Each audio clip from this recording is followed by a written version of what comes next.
Well, a very good morning and welcome to Hove for the final day of this county championship match between Sussex and Leicestershire. We go into today's play with Leicestershire needing 325 more runs to win. Perhaps more likely, Sussex needing 5 more wickets to win the match. The umpires are making their way out to the middle. Not many people in the ground as you would expect today, but if you are coming along, it is half price entry. And I don't know if anyone's listening on the headsets, but if they are, they can give us a... Yes, we are. Thank you very much at the top tier of the Spen cover. I know Julian isn't here today, but I'm not sure he is out there waving. Gentleman in a splendid dark hat. Yes, and getting out the sun, I think, so that most of the back rows are people are trying to get out of the sun because it's very warm here.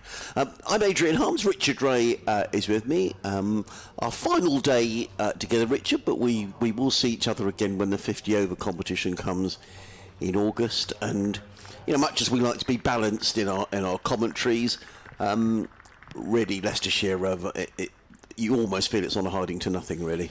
Yeah. Morning, Adrian. Good morning, everybody. Had a chat to the Leicestershire captain, Lewis Hill, last night, and he made the point, valid point probably as well. Mulder is still at the crease, 235 not out and 53 in his last 2 innings on this ground, so he's more than capable of hanging around.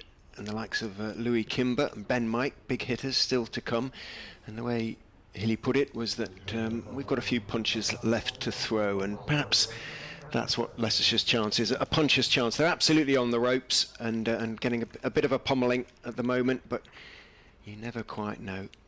You never quite know. And it'd be fun if, wouldn't it, for a little while at any rate. I'm sure even Sussex supporters might appreciate it if one of the Leicestershire batters or a couple can get in and just get amongst the bowling a little bit.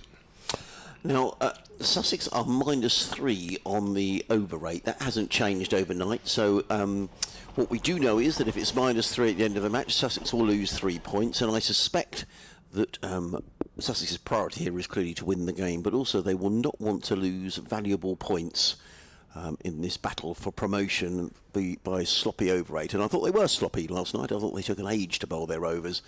But James Coles is going to open things up, and he does get through his overs pretty quickly. Left arm around the wicket, comes in and bowls to Mulder, who works that into the covers, fielded there by Tom Haynes, and there is no run. We saw this yesterday with Leicestershire, who similarly were very tardy with their over rate.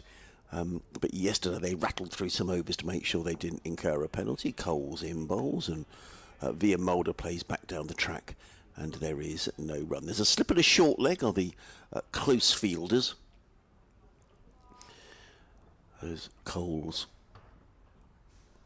in again, bowls, and Mulder just plays through the hands of short leg, and there is no run. Some early news here at Hove this morning. I wasn't aware it was going to happen, but Jack Carson has received his county cap.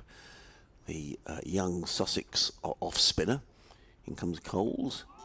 He's number 160 to be capped by Sussex. I'm sure a very proud moment for Jack, and also for his parents, who I understand are in the ground as well. 23 years of age, Jack, and richly deserved. Coles is in bowls, and Mulder defends down the track on the onside, and there is no run.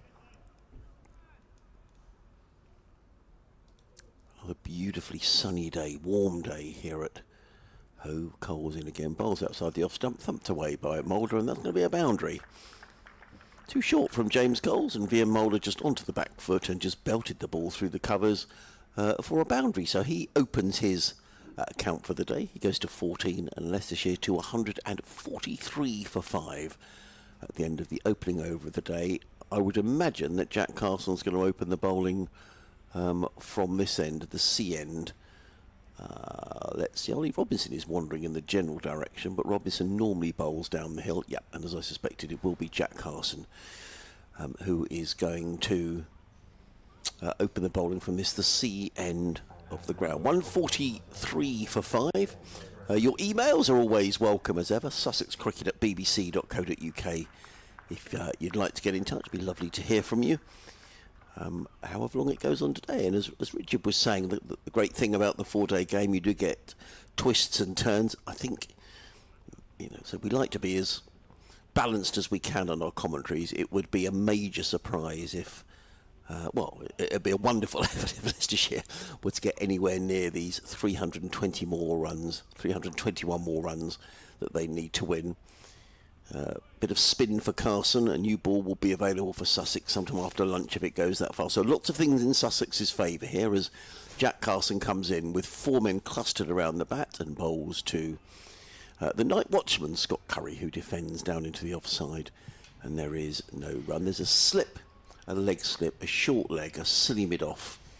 Those 4 men that are encircling Scott Curry, who's got 1 run to his name. Carson in and bowls, and forward comes Curry, defends down the offside of the track, no run. Do you think spin at both ends is just a little nod towards the over 8, just to get that sorted out? Yeah, I think it is. Very much so.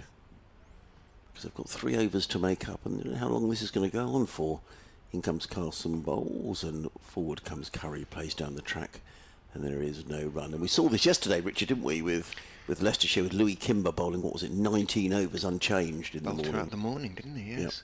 Yep. To make sure Leicestershire didn't incur any penalty. They've got 4 bonus points at the moment. Sussex 7. Carson in again, bowls, and Curry is forward, plays onto the onside, and there is no run. The danger, although Carson is an attacking bowler anyway, but the heavy roller has been on the pitch, which might just take a little bit of the life out of it. But it just gives the batsman a chance to get in a little bit, doesn't it? It does. Carson in and bowls, gives that plenty of air, plenty of flight from Jack Carson. Clipped to mid-wicket, fielded by Haynes, and there is no run. Change in the field is coming up. Sean Hunt is going out to deep backward point, presumably to allow the single to Scott Curry. But it's Jack Carson who's in again. Bowls, and Curry just nudges that one out in the direction of point. It is the end of the over, a maiden over from Jack Carson, who's bowled 14 overs, 6 maidens, has taken 3 for 38. Leicestershire 143 for 5 with Mulder on 1 and Scott Curry on a single. And while I was doing the update for BBC Radio Leicester, did you mention the Jack Carson's little moment? I did, yes. I missed it. You saw it, Richard, but I wasn't aware it was happening. But cap number 160 is Jack Carson. So well done to Jack, and well done to Mum and Dad, who I understand are here as well. Wearing that cap proudly at the moment. James Coles is in from the Cromwell Road end, bowls to Mulder, who just turns his wrists on that defensive push out towards mid-on. There is, a little hope for Leicester. Scott Curry is a very, very dogged player, and already this season in the county championship he's got scores of 72. In goes Coles and bowls. Mulder drives, but just wide of extra cover, and mid-off has to tumble to his left to make the stop. By the time he does so, Mulder has taken one. 44 not out, 45, 8 not out. He's hung around, has Scott Curry. He's improved with the bat as he has markedly with the ball this season, so he could prove a useful partner for Mulder. And Mulder, as we know, has a good record on this ground. His last 2 innings, 235 not out, and obviously in the first innings here he made a 50. In goes Coles and bowls. Curry goes back and has appeal for leg B4, trying to work it into the leg side. Curry doesn't even look up at umpire Paul Baldwin, and therefore doesn't see that umpire Baldwin has already shaken his head. He was already very confident it was going down the leg side, I suspect. Coles is in, clipped in the air, too short leg, and he's gone. Well, Curry stops at short leg, looks in dismay at umpire Baldwin, but little inside edge onto the pad, lobbed up, simple catch for Carter at short leg, an immediate breakthrough for Coles and for Sussex, and you wouldn't like to say the end is nigh, it isn't quite yet, but that's an ideal start for Sussex. And all that jibber jabber about Scott Curry's record it was completely irrelevant. He's gone, caught for 1, and it's Leicestershire 144 for 6. And the spinners are doing the damage here, aren't they? 5 of these 6 wickets have fallen to spin. Scott Curry rather drags himself off the field. He was playing at everything, wasn't he? He was. Yeah, and it's difficult to tell from here whether there was any real turn, but certainly the feeling was, when I spoke to Ollie Robinson at the end of the second day, and there was a bit of talk when Sussex decided that they wouldn't enforce the follow-on around the pitch, and they thought it may spin a little later on, and therefore you wouldn't want to be necessarily batting last. I mean, it's by no means a minefield, but there has been a bit of turn. So the new man coming in is Louis Kimber. Who has been opening the batting, so he can bat. He made very much so. Made 30 in the first innings, and he comes in to join Mulder. And Sussex will be delighted to have picked up that early wicket, but there's professional pride here at Place for Leicestershire, and you've got two batters out there now who know how to score runs, particularly Mulder. So still work for Sussex to do, but just 4 wickets left to take to record their what would be their fourth win of the season. Yorkshire have already won in this round of matches, a convincing win against Gloucestershire at Scarborough inside 3 days yesterday. Look, yeah. And, it's going to change the face of the division, isn't it? Definitely. Sussex will stretch away at the top if they go on to complete victory. So, Coles has the short leg. He's now also got a short extra cover as he goes in and bowls quicker delivery. Kimber goes back, punches it out into the offside. McAndrew moves to his left from extra cover to field, and there's no run. Kimber waits, bat raised as Coles is in, bowls to him. He leans forward, tall man, and just dabs it out to mid-on. And there's no run. Excellent over from James Coles, a successful one for him. Just the 1 run and, of course, the wicket from it. 5 overs, no maidens, 2 for 26 for Coles to go with Carson's 3 for. And Sussex are on their way. Yes, they are. It is going to be Jack Carson's carry. A couple of emails from yesterday. Steve Ox has been in touch. He said, hi Adrian, you said we lost 1 point for a slow over 8 earlier in the season. We lost another against Middlesex, I believe. A simple count of 8 and 24 points, 1 bonus points and totals clearly shows this. Regards, Steve. Thank you, Steve. I wasn't aware of that, and I should have been. I will just check and make sure that is the case. If they did lose points at Lords. I must admit that up at Lords, we sort of slightly lost the will to live in the end of that game because it was such a flat wicket. In comes Carson, bowls and hammered away onto the onside, and it's a very good stop out on the deep mid-wicket boundary by Nathan McAndrew, who I hope he hasn't hurt his knee. No, he's okay. Well, I think he has actually. He's waving towards the balcony. Is McAndrew. It was pulled around to the leg side. He's made the substitute signal. Yeah, and he's hurt his knee. I don't know if he's cut his knee. Maybe he caught it on the rope. But he's staying on for the time being. In comes Carson, bowls and played into the offside by Kimber. There is no run. He's pulled up his trouser leg. Jarred his knee a bit. Perhaps. Yeah, that's not good news. He charged around no one seems to be coming down the pavilion steps. In comes Carson, in and bowls, and forward comes Kimber defending into the offside, and there is no run. 149 for 6, so we just rather anxiously keep an eye here on Nathan McAndrew. He's in front of the clock tower scoreboard. He's staying on the field for the time being. He doesn't seem to be in a huge amount of distress. However, he did signal to the dressing room. Carson comes in, bowls, played carefully by Kimber to backward square leg, and there is no run. Carson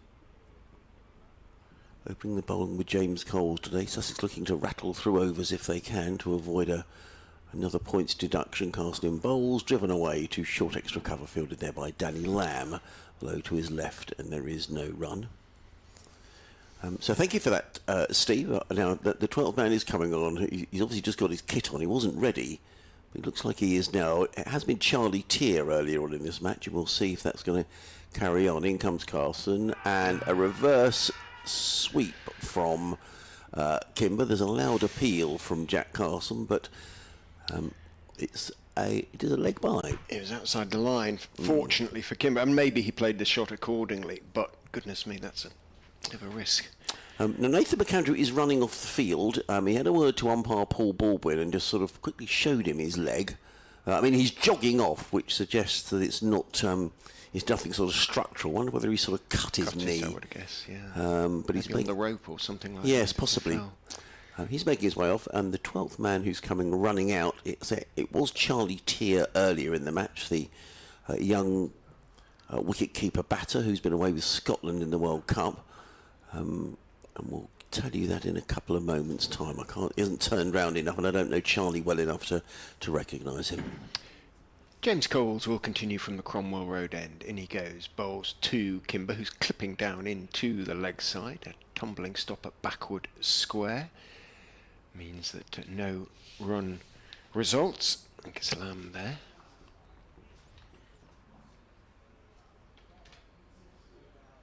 Coles bowls. Kimber is forward, firmly down into the ground, bounces out to short extra cover where Tom Haynes is fielding under his Sussex wide-brimmed sun hat.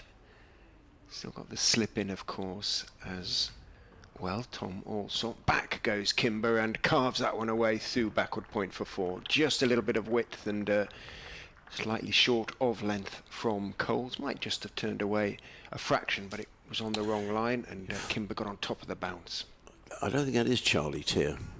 That may be Zach Leon Cashel. 42? Yeah. Does that help? He's one of the younger. I think it might be Zach Leon Cashel. We'll find out in a moment. Goes Coles, and whoever it is jogging to the boundary again as well, although he's not going to get there before Finn Hudson-Prentice, who jogs to the ropes at deep backward point, almost wide third man, because again too much width from Coles, and nicely steered away by Kimber for consecutive boundaries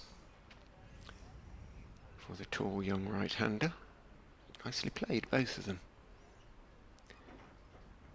Coles is in, straightens up his line. Kimber tries to work it into the onside. It rolls rather slowly to Lambert. Sort of short fine on the 45, so dot ball. And the 12th man is now being sent back to the boundary in front of the electronic scoreboard as Coles is in outside off stump. Kimber takes the opportunity to just push it through the gap towards said 12th man, number 42, who overthrows John Simpson, but the ball is stopped by Carter backing up behind Simpson. Kimber takes the single. He moves on to 9.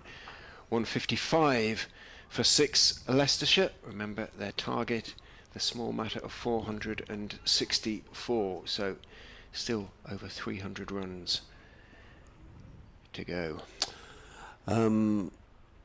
David Sharp has been in touch again from sunny Marbella. Hello David, we're very envious. He's sitting here with the TV on with YouTube. He says, you're absolutely right about the Sussex over 8. We need to be on it and not waste time between and in the overs. They're trying to crack on this morning. Carson comes in and bowls to Mulder, to Kimber, who clips pleasantly to mid-wicket. Over 8 is still showing -3, but Leicestershire's did for ages and then shot up to +6. The scorers hadn't calculated it.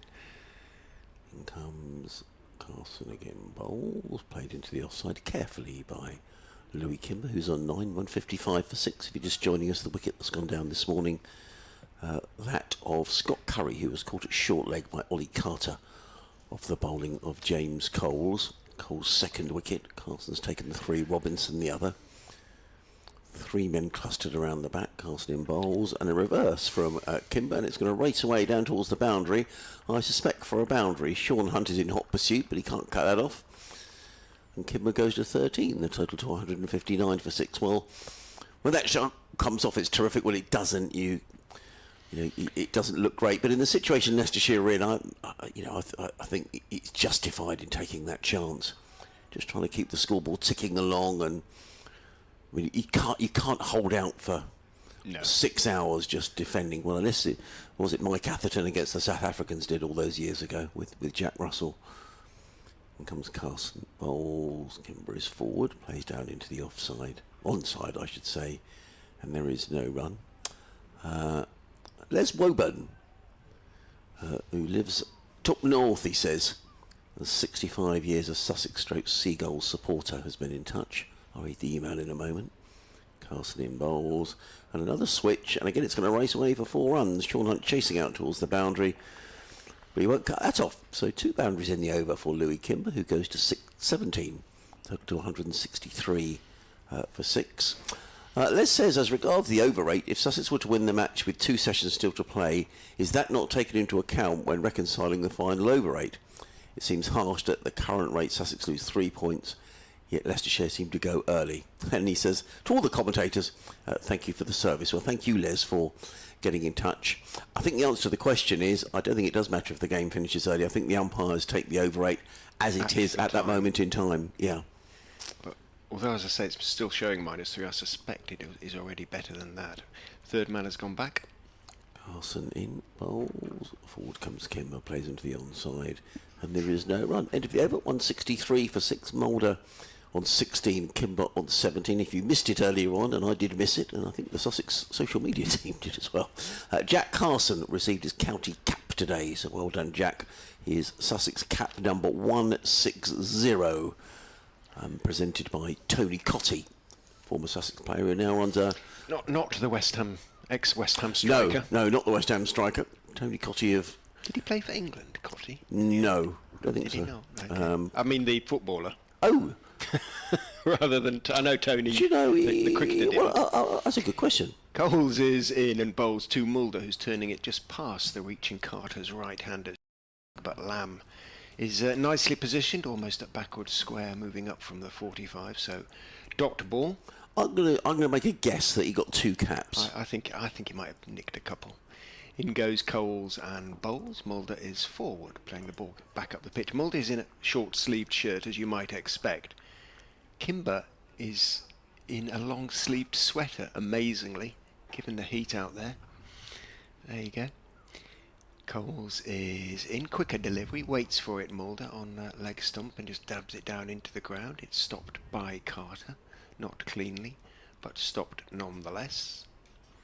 Coles, longish hair, just steps into the crease and bowls outside off stump, steered away off the back foot by Mulder, and steered away successfully for 4. Beautiful piece of timing by the South African in the end, and the 12th man went chasing up the boundary rope. He had about 15 yards to go, almost got there, tumbled over, couldn't quite get there, and the ball hopped over the rope and over the advertising hoardings into the sort of hospitality area alongside the electronic scoreboard. So Mulder on to 20, Kimber has 17. Simpson raises both hands at Coles because Coles has decided he's going to go over the wicket to Vian Mulder, which necessitates much change in the field. Haynes goes across from that short extra position to leg slip, puts on the helmet. Allsop stays at first slip. Hudson Prentice goes from backward point to extra cover. Lamb drops back to sort of 3/4 of the way back to the boundary behind square on the leg side. Coles bowls.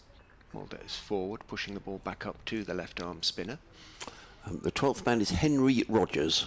Okay. Young Sussex batter, who will no doubt be playing in the 50 over comp. Coles bowls. Forward goes Mulder and defends out down the pitch on the onside. End of the over, 167 for 6. Leicestershire need less than 300 to win the game. 297 now.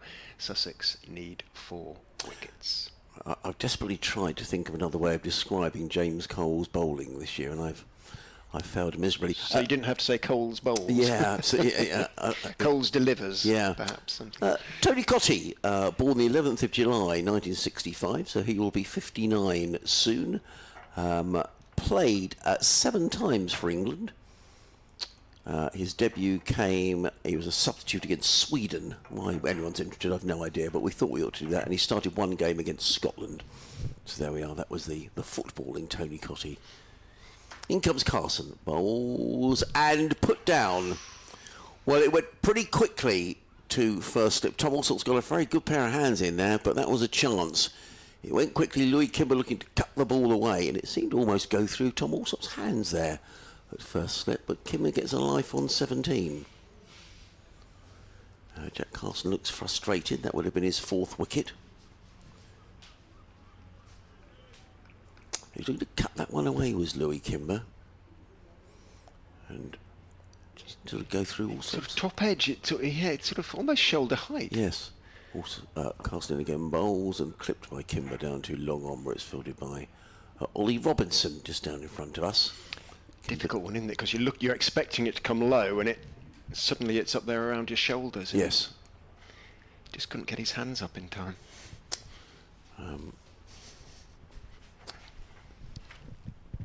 Carson back to his mark.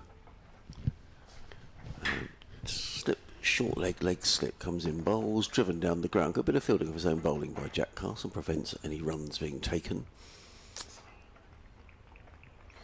If you just joined us this morning, a very good morning. Richard Ray and Adrian Harms with you on commentary here from BBC Radio Sussex, BBC Radio Leicester.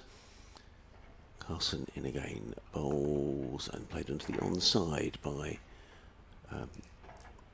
Mulder, fielded by Hudson Prentice, no run. Thank you very much to Colin, who I think was at the ground yesterday, sitting up near where Julian normally sits, who I know hasn't been too well, spent a lot of time at home over the last year or so, but has enjoyed our commentary. So thank you for your kind comments, Colin. In comes Carson, bowls and played down the onside by Vian Mulder. And again, there is no run. If you've just joined us, wicket has gone down this morning, and of Scott Curry, who was caught by Ollie Carter at short leg off the bowling of James Coles for a single. But Mulder and Kimber are doing their best here to see if they can drag Leicestershire anywhere near this huge total that they need. Another 292 as Jack Carson comes in. The ball comes off the pad, bounces into the offside, and there is no run. Jack Carson has bowled 17 overs, 6 maidens, and has taken 3 for 52. Leicestershire 172 for 6 with Kimber on 22, via Mulder on 20. Yeah, could have been 4 for. Yeah. Maybe should have been 4 for, but it was a difficult chance. Morning to Jack, back at BBC Radio Leicester, who's got us on the balcony. So he's sitting outside with a cup of coffee. Nice. Waiting to record the Talking Foxes podcast later. But as he puts it, listening to the cricket in the sunshine, living his best life. Yeah, absolutely. It's not too bad commentating on it either.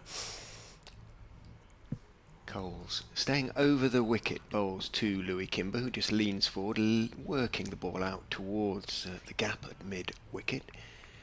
Coles watches as Hunt comes running in from sort of almost deep square, really. Comfortable single taken by Kimber, moves on to 23. Will he take advantage of that life he's had? 23 off 22 balls for him. Coles is in to Mulder, who goes back, nibbles it around the corner, past the reaching Haynes. It trickles down towards fine leg. Lamb runs around from wider on the 45 to field, and again a single is taken. Mulder on to 21. These two came together and the score was 144, so 30 added. Kimber is forward to Coles. It bounces back up the pitch to the left armour.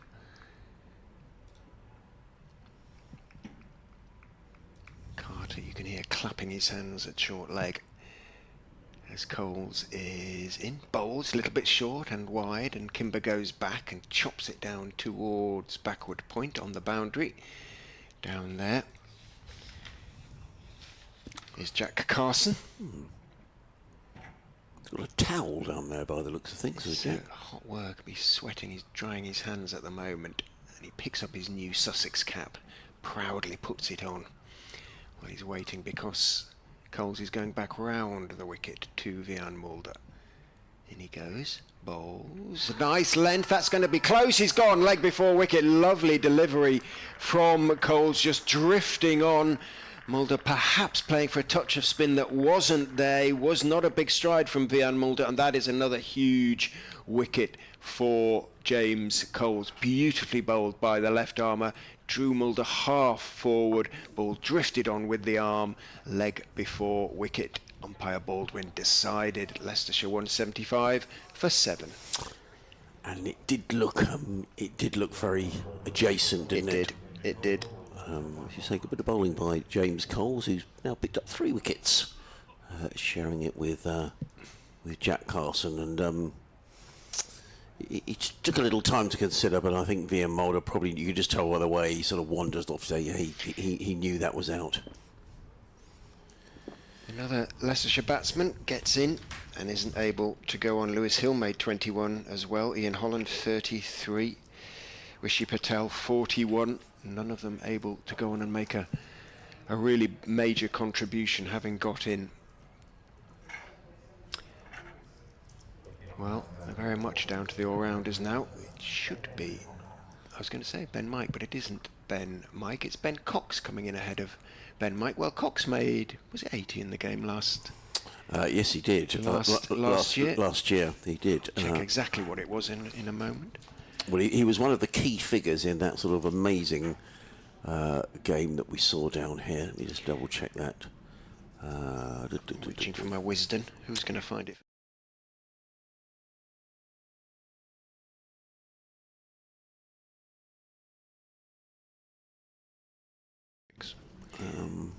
Yeah, but he certainly made runs in that wonderful effort by Leicestershire. 483 they reached. They've got a long way to go to get near that, but he's a fine player, Cox, and no doubt he'll be doing his best taking his guard from umpire Baldwin at the far end of the ground. Caught it slip by Allsopp off Unadkat. Yes, who will be coming back. Fond memories.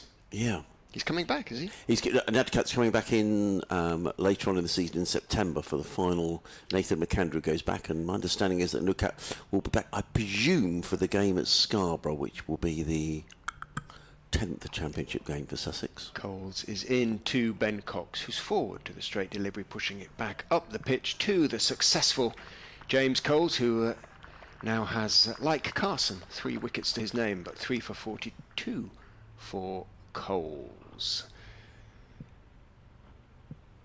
End of the over. Updates time. Yeah, that sounds just to like let you know, Adrian. that does. I'm ready and listening. I'm ready and waiting. Thank you.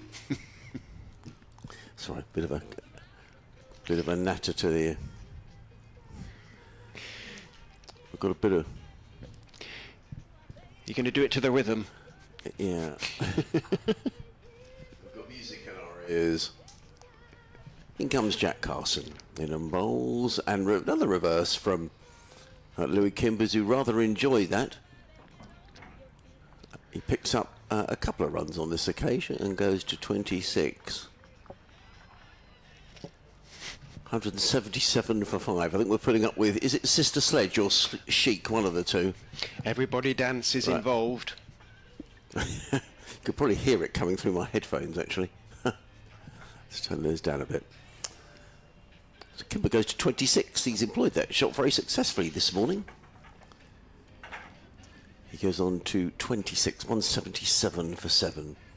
Jack Carson is in again, gives that plenty of air, and the ball is drilled to mid-off. Misfielded there by Danny Lamb. He's annoyed with himself, I don't know why. Perhaps he felt he should have fielded the ball cleanly. Nonetheless, no run ensued, and this the ball came off an old wicket end, which maybe it did. Carson in again, bowls, and Kimber again plays to Lamb, who fields. And I think he's having a bit of a joke with his colleagues there, Danny Lamb. He was right behind that, making sure that that wasn't a... didn't concede any runs. In comes Carson again. It's chipped onto the onside by Kimber. And there is no run. Carson. In from this C end of the ground, in and bowls, and Kimber has a bit of a yahoo at this one, and I didn't quite see, I think it missed him and probably hit the pads of John Simpson. It bounced back down the track and there is no run, but Kimber was looking to launch that one in the general direction of the commentary box here at the C end of the ground. Kimber waits, Carson in, gives that plenty of air, drilled for the 3rd time in this over to Danny Lamb, who gets the long barrier down at mid-off, prevents a run being taken. Jack Carson, 18 overs, 6 maidens, 3 for 54. 177 for 7. 3 wickets for James Coles as well. 8 overs, 3 for 42. The men out this morning, Scott Curry for a single and Mulder for 21. The over 8 is still showing us -3, but as Richard was saying, there was an adjustment made yesterday. It went from -3 to +4 in a blink of an eye. So possibly the scorers are wait for a certain amount of time before they change it. But certainly Sussex over 8 is much better today with the spinners on. In comes Coles, bowls down the leg side, good take by Simpson.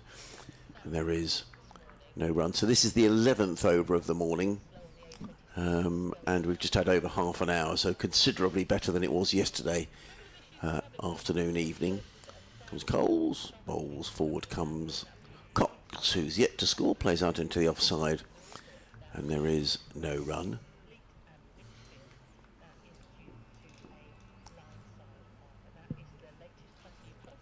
Coles again bowls, and Clark defends. Sorry, Clark defends. He doesn't Clark at all. It's Cox defends onto the onside, and there is no run.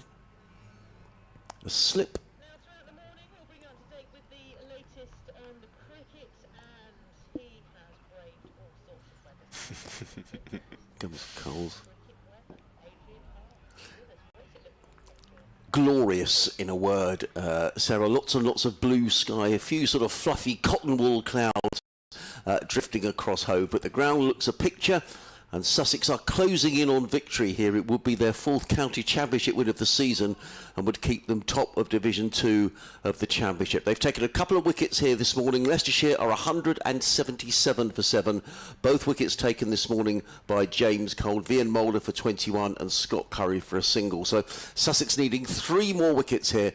Leicestershire, although they're trying their best, and unlikely more, 283 to win. Elsewhere down at New Road today, it looks as if Surrey are going to beat Worcestershire as well. That will retain their position at the top of the county championship. Worcestershire in their second innings are 225 for 6. They still trail Surrey by 53 runs and 3 wickets there for Jordan Clark.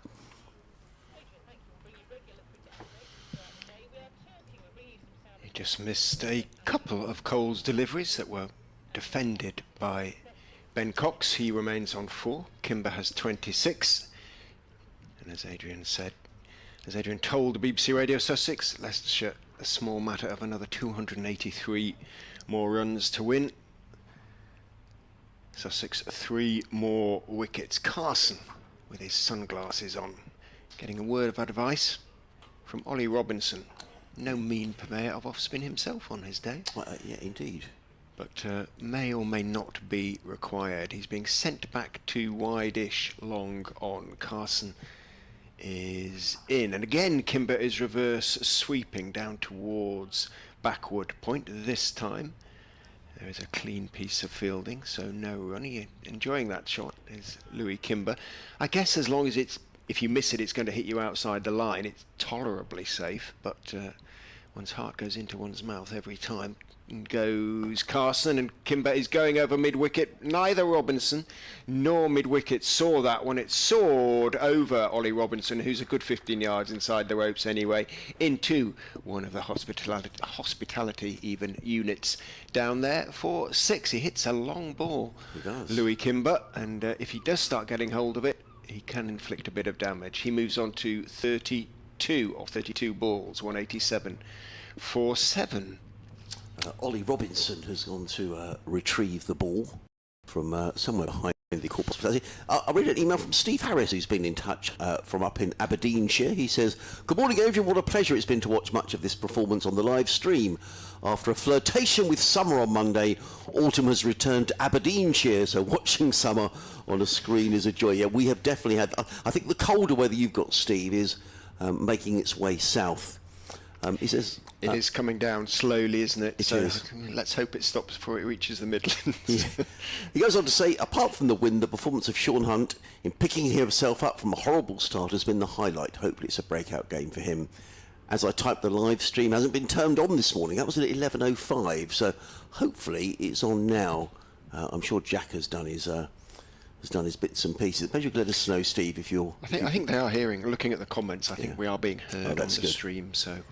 But you're right about Sean Hunt. We interviewed Sean last night. That interview is available on the Sussex Cricket Club website and also on the BBC Sport Twitter feed. I think they're having trouble finding the ball, so we'll keep nattering. And I spoke to Sean's dad last night. In fact, Sean did say in club cricket he has made some hundreds, but that was his highest score in first-class cricket. I saw some of the quotes to the effect that people tell me I should definitely have a higher average than 6, and I think that's probably fair comment. Yes, and he hit 4 sixes yesterday to this relatively short leg side boundary, but it was really good. And I spoke to Sean's dad last night, and he said it was quite emotional when he got to his half century. Now, look who's wandering out. Here comes Brenda lower. Now, for those of you who don't know anything about Sussex cricket, Brenda is Sussex's #1 supporter. She's over 80 years of age now, first in the queue every single game here at Hove.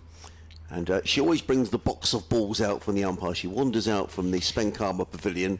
When did she acquire that honour then?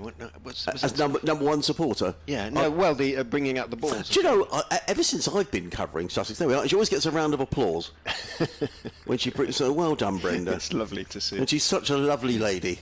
The club, I think it was last year when Brenda was 80, they put on a little party for her and a nice cake and things. So and she always sits in the same seat. Wonderful to see. Well done, Brenda. Steve has been back in touch and he says the stream is on and it looks lovely. So thank you, Steve.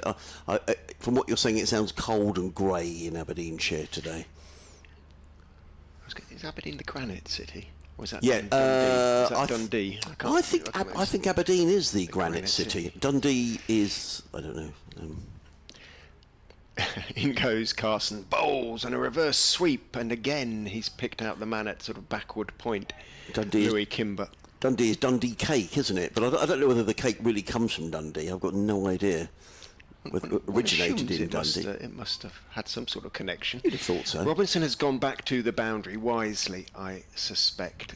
So he's right on the ropes at a wide-ish long gone as Carson goes in, and between Robinson and mid-wicket, Kimber finds the gap, and it is McAndrew who's back with us there. So his knee, if it was a cut, has been had a plaster or a little bit of a bandage put on it. He's fine, which is good to see.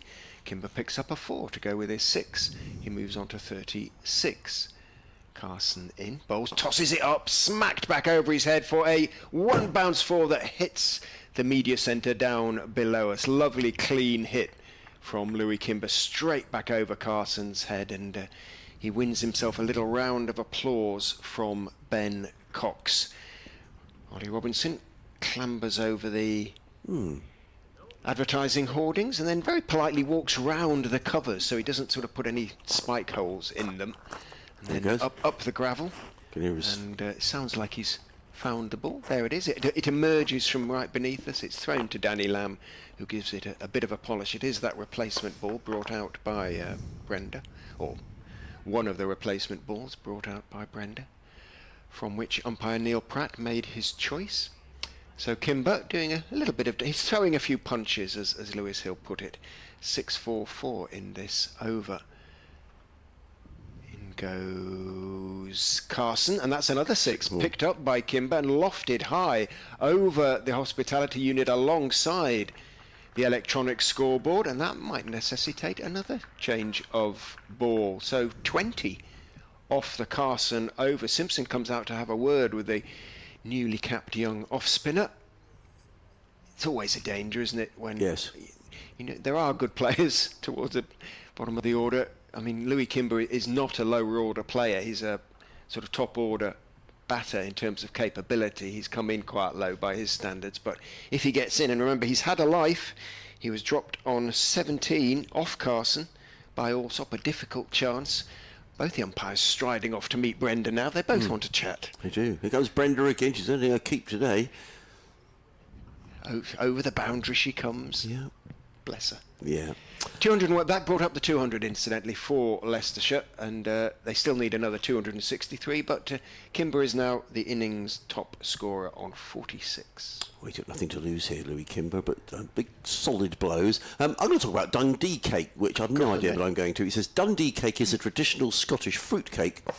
The original commercial development of the cake began in Dundee in the late 18th century in the shop of Janet Keeler's, yes, they're still there, aren't they? Keiller, but was possibly originally made for Mary, Queen of Scots in the 16th century. Lots of currants. It was mass-produced by the marmalade company Keeler's Marmalade, who claimed to be the originators of the term Dundee cake. However, similar fruitcakes were produced throughout Scotland. The top of the cake is decorated with concentric circles of almonds. The cakes are sold in the United Kingdom supermarkets. So there we are, Dundee cake. There we are. I'm sure Steve Harris up in Aberdeen knew that. Do you remember when Leicestershire's Friends of Grace Road used to produce a cake for each visiting county, as well as the normal sort of selection of cakes which are available? But for Sussex, it was something called a lardy cake they used to make. Does that ring bells? I remember you talking about that, yes.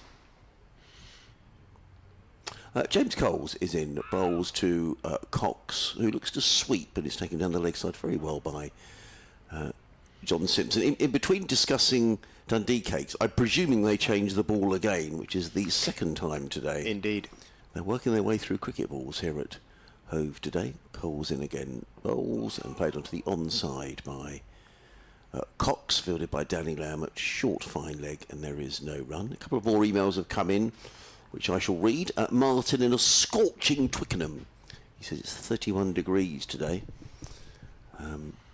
Coles round the wicket, bowls, and forward comes Cox. Solidly plays into the onside, there is no run.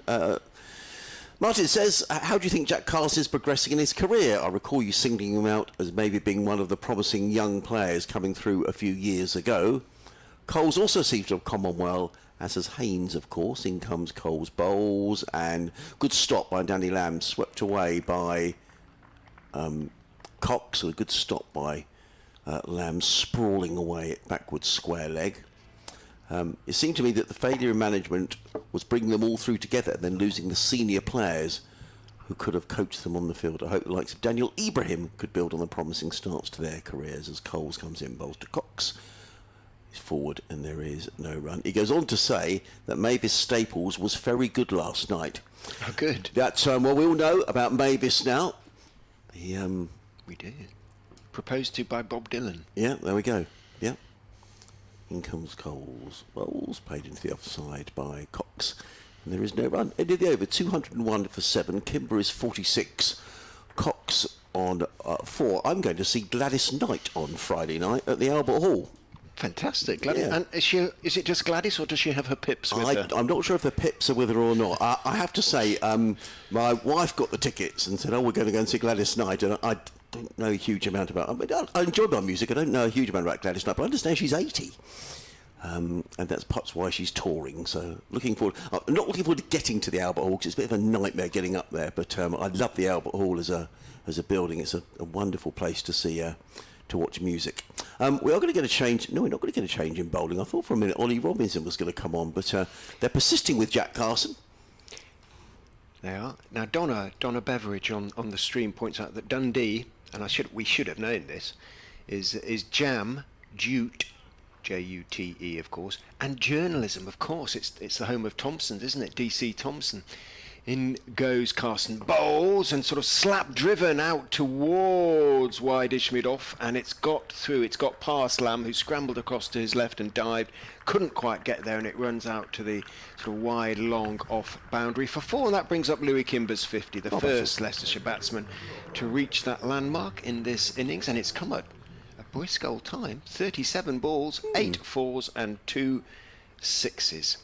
He's rather enjoying himself, I think. I mean, there's almost nothing to lose here, is there? And a couple of those sixes have been big sixes. They'd have probably been sixes at Grace Road, actually.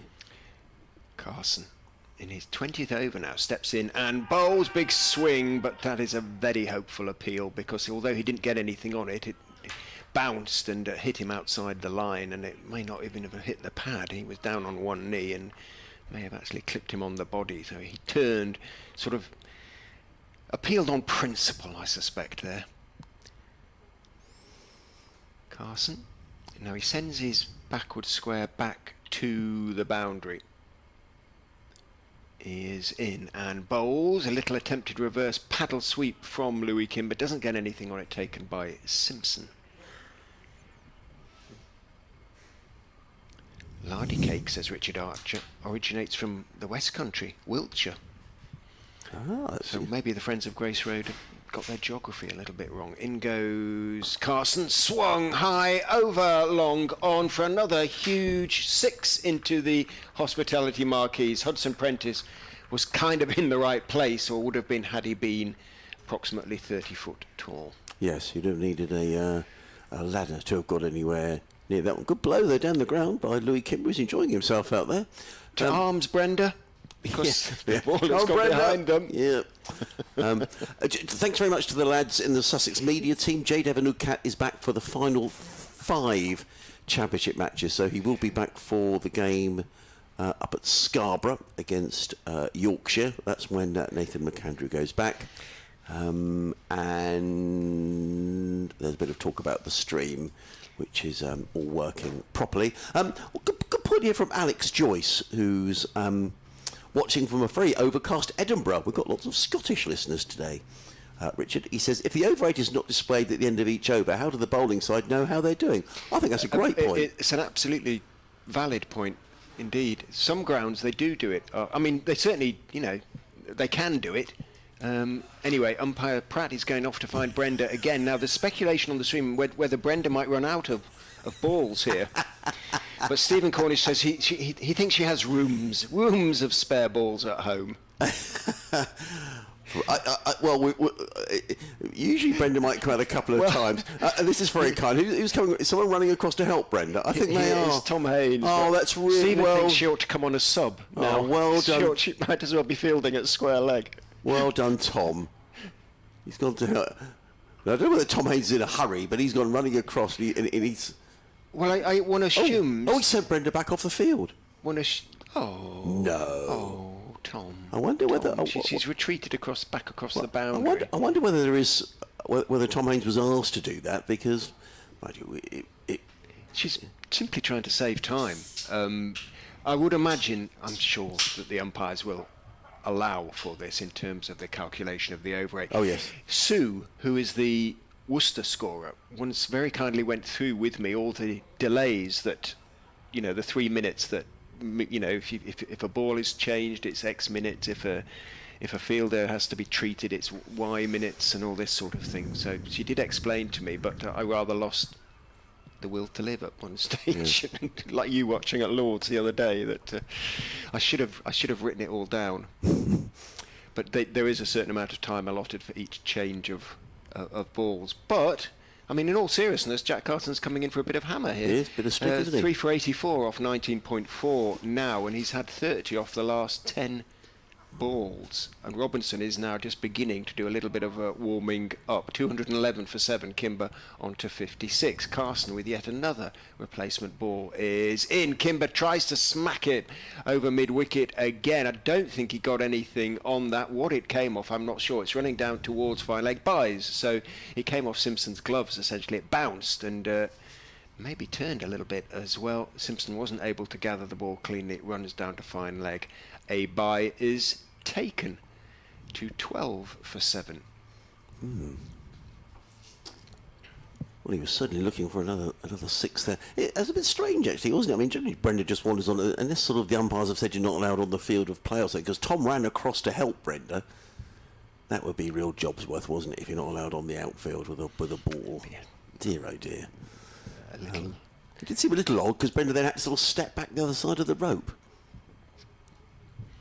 Carson is in to Cox, who is taking his bat out of the way of that one. It hits the front pad, bounces off to the left, and Carson sort of raises a politely inquiring hand to umpire Pratt, because if he wasn't playing a shot, doesn't matter if it hits you outside the line, but it hadn't turned enough. It did hit him outside the line, but it wasn't going to hit the stumps anyway. 212 for 7 after 54.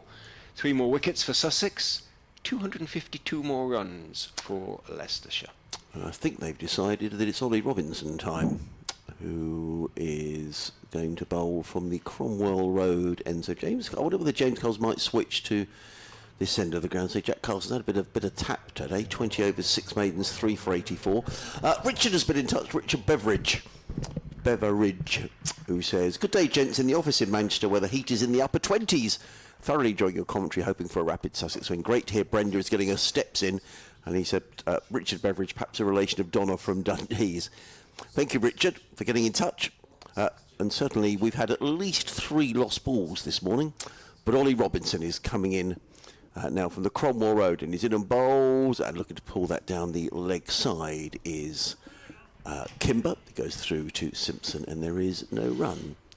Kimber will, it could be fun, because Kimber will continue to take on the bowling. Yeah.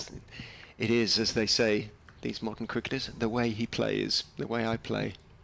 Does he, I mean, in terms of T20, I mean, he's hit some big shots here today. Would he be a key Leicestershire player? Yes, he is, yeah, potentially. He has a 65 to his name in the County Championship this season. That was at home to Northamptonshire. That was his, that is his highest score of the season. Had a lot of starts. Robinson in bowls, let go outside the off stump, goes through to keeper Simpson, no run. Without quite managing to go on. 46 and 13 against Gloucestershire, 22 against Middlesex, 24 at Yorkshire. So a real sort of opportunity here, but he's not under particular pressure. Not too much is expected of Leicestershire in the circumstances. And well, the field is spread on the leg side. 3 men out on the leg side, 1 on the off side, as Robinson is in. Bowls and a play and a miss by Kimber. Suddenly looks a different game, doesn't it, when Robinson comes in, just pitching outside of the off stump. Kimber looking to drive that away through extra cover, beaten outside the outside edge, taken by Simpson, and there is no run. 212 for 7. It's been entertaining fare here. We haven't even had an hour's play yet, and what have we had? 12 plus 61. So we've had 73 runs and 2 wickets in the opening hour, in which we've seen, this will be the 16th over. Robinson in again, bowls, short. Kimber looking to launch that one away over a square leg. They've got 1, 2, 3 fielders set back on the leg side, none of them on the boundary. They're about 2/3 of the way in. Yeah, they're saying to Kimber, go on, hit it over us. Yeah, and Ollie Robinson sort of fed him the short ball, but Kimber didn't make contact, the ball hitting on the thigh pad, and there is no run. Carter's going in at short leg now. Seeing that. Inside edge onto the body, perhaps. Just there's 2 slips in place, as Robinson is again down the hill, in and bowls to Kimber. That's short, and the ball balloons over his left shoulder. And is that similar to no ball? I think it is. No ball for height. Yeah. Taken by John Simpson. There's been good bounce in this pitch. One thing that we were discussing earlier on in the match is that Sussex have left some of the grass on pitches this season. 14 mils of grass left on for this game, and the idea of that very much is to bring the slips into play and get some extra bounce. And apart from the odd one that's kept a bit low, one particularly from McAndrew yesterday, I think the pitch has played pretty well. Robinson in bowls, and that was going down the leg side. Hits Kimber on the pad. The ball bounces out into the offside. Is that signalled a leg by umpire Baldwin? I didn't see his signal, but I'm pretty certain it didn't come off the bat. Yeah, no signal. No, bat was involved. Perhaps he got a little nick on that. Kimber to 57, 215 for 7.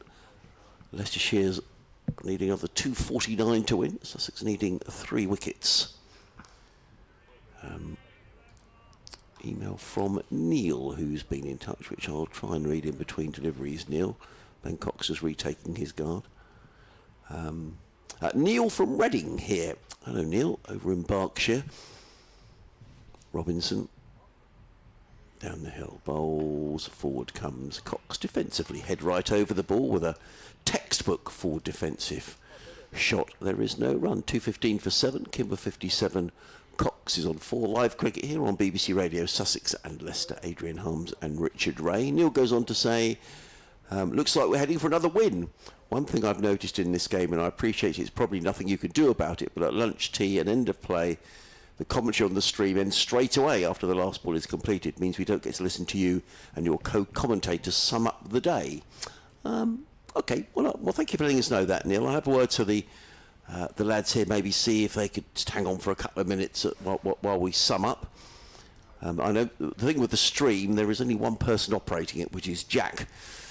So we'll have a word to Jack and see if he could do a couple of minutes. But he does a terrific job all on his own there, operating the cameras throughout the day. But thank you very much, Neil, and thank you for your support. Much appreciated. Another Jack Carson is in bowling to Kimber, who's making sure the bat's out of the way of that one. It bounces and turns, comes off the thigh pad, and is retrieved, running back from slip down onto the leg side by Tom Alsop. Plenty there for Carson, who has 4 men out on the leg side, and they are on the boundary. A backward square, mid-wicket, wide mid-wicket and long on. Back goes Kimber, and he's going to clear the man at the wider of the 2 mid-wickets into the hospitality marquee for another 6. Just dropped a little bit short there, Jack Carson. And Kimber, who is a very strong fella, went back and absolutely muscled it over that sort of wide long on mid-wicket for another maximum. He moves on to 63. For once the scoreboard a fraction slow. Carson is in. Back goes Kimber. Same place, same result. Wow. Kimber is laying about him, and that is, I believe, his 4th maximum. Consecutive 6s off Carson, who will not be amused by this treatment. Kimber moves on to 69, 227 for 7. I think that's his 5th 6. I reckon it's his 5th, not 4th. Right. So he's Brenda is not being called into action again. The ball has been found. I'm surprised they took returned. I mean, they took Coles out the attack. I wonder whether they might have switched to James Cole's bowling from this end, but they've kept going with Jack Carson, who is stepping in and bowling to Kimber, who goes back and just wristily works it out along the ground all the way towards mid-wicket. In comes Nathan McAndrew. Kimber takes 1, moves on to 70, his highest score of the season. Off just 51 balls, 228 for 7. Leicestershire actually approaching the halfway point in their chase. They need another 236 runs to win. Coming up to the top of the hour, I'll see through this over, then I'll have to go and update BBC Radio Leicester. At least I'll have a little bit of something positive to tell them. Carson is in, Cox is forward. We're seeing 2 very different approaches here from the Leicestershire batters. Cox, determined defence is all that's on his mind. Kimber, brutal attack seems to be all that is on his mind. 89 runs this morning, Richard. Money's worth. Carson is in, steered away. Cox, he's going to pick up at least 2 runs as Point has to scamper back out towards the point boundary, towards Brenda, bless her, and 2 runs are taken. End of the over, 230 for 7. It is the top of the hour. Kimber has 70, Cox has 6. Richard going off to do his updates to the listeners.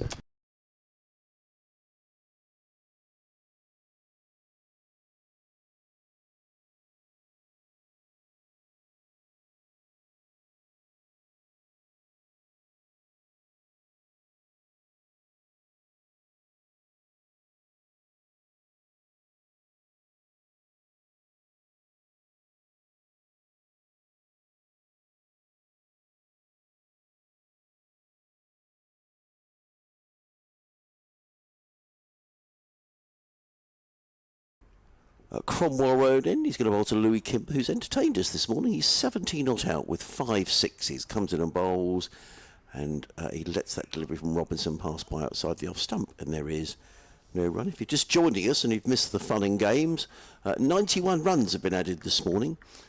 Sussex have bowled 16 overs, and there we are. The over 8 has now changed to +1.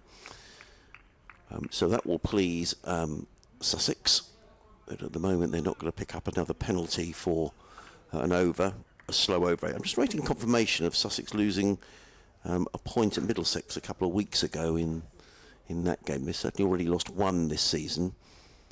As in comes Robinson over the wicket. Bowl short, pulled away by Kimber, looking to pull the ball away, and the ball rather ballooned in the air. Carter was running around from short leg to field, but couldn't get there. It wasn't a chance, and indeed there is no run. So 2 men out this morning, both victims of the left arm spin of James Coles. Scott Curry caught by Ollie Carter at short leg for a single, and then VM Mulder plumb LBW to Coles for 21. But these two coming together when the score was 175.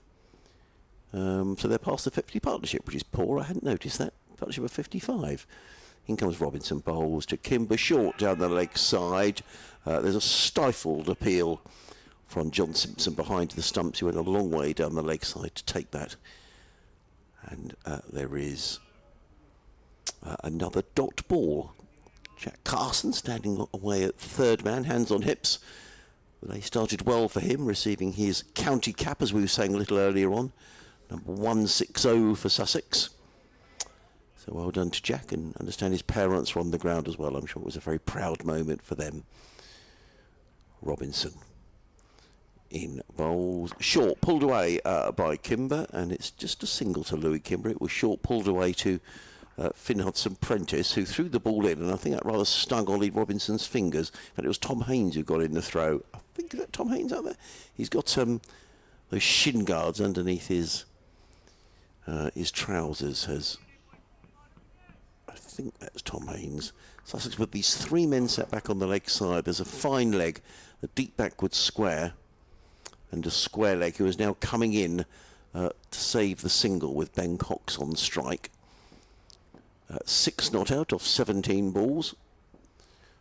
Doing a good job keeping Louis Kimber company. In comes Robinson, bowls, let go outside the off stump, taken low down by Simpson, and there is no run. So credit here to Leicestershire. It's a pretty forlorn task when they got things underway this morning, but they're certainly keeping the, as you would expect, a fairly small crowd here at Hove entertained. Certainly Louis Kimber is, with his 71 off 55 balls.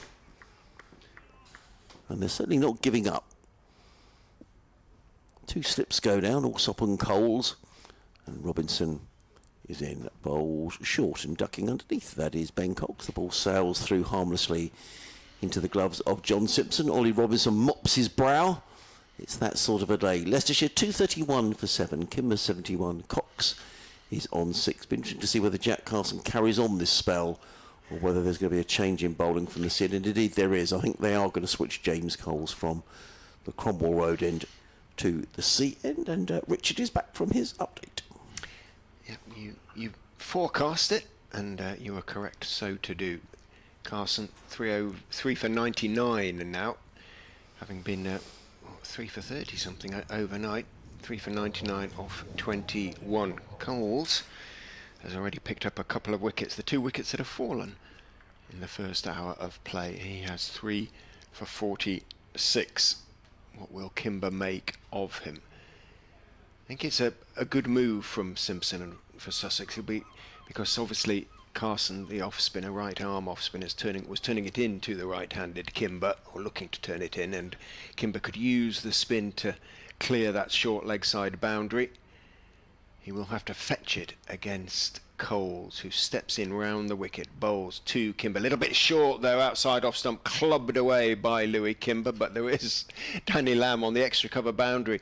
Whether it's deliberately theatrical from Lamb, but every sort of stop he seems to make, he's gesturing away now, everybody's grinning at him, because he sort of tumbled down. It went towards him, and he had a good, 4 or 5 seconds to watch as the ball came towards him, but nonetheless sort of flung himself to the ground and he's gesturing away. Kimber just picked up 1, moved on to 72 to 32. Halfway, Leicestershire halfway to their target. But they just have 3 wickets left. Ben Cox on 6 awaits the arrival of Coles, who bowls to him. Cox goes back and drops the ball out into the offside, picked up by Haynes, who's at the silliest of mid-offs. Coles is in, slog swept, and nicely by Cox, all the leg side field had come in for him to relatively conventional leg side fielding, and just drifting on towards middle and leg there, Coles. And Cox is a perfectly competent player of attacking shots as well when the ball presents itself, and he swept that one away past Robinson for 4, 238 for 7. Sorry, helps you turn the microphone on. Good shot, wasn't it? Yeah, he did it very cleanly. And having seen that, Coles is going to go over the wicket to the right-handed Cox, who retakes his guard from umpire Pratt, and Haynes moves from that very, very silly mid-off to leg slip, and the fielders on the leg side all sort of move 4 or 5 yards to their right. Coles is in, bowls outside off stump, and Cox steers that out towards point, but he can't get it past the man at backward point, who moves smartly to his right to field. Yes, that was Carson. That was a good bit of fielding, actually. Holding his right shoulder. Yeah, I'm not surprised. Well, it's hitting his elbow. In goes Coles, defended on the back foot this time by Ben Cox. The ball trickles out towards Robinson, who walks towards it. The ball actually comes to a halt as he picks it up and lobs it rather disdainfully to his colleague James Coles, who is already ready to go. Steps in and bowls. Back goes Cox and defends. Okay, Sussex supporters, you can relax in terms of overrate. It has now gone into positive territory. It is +1. So once again, that quick change.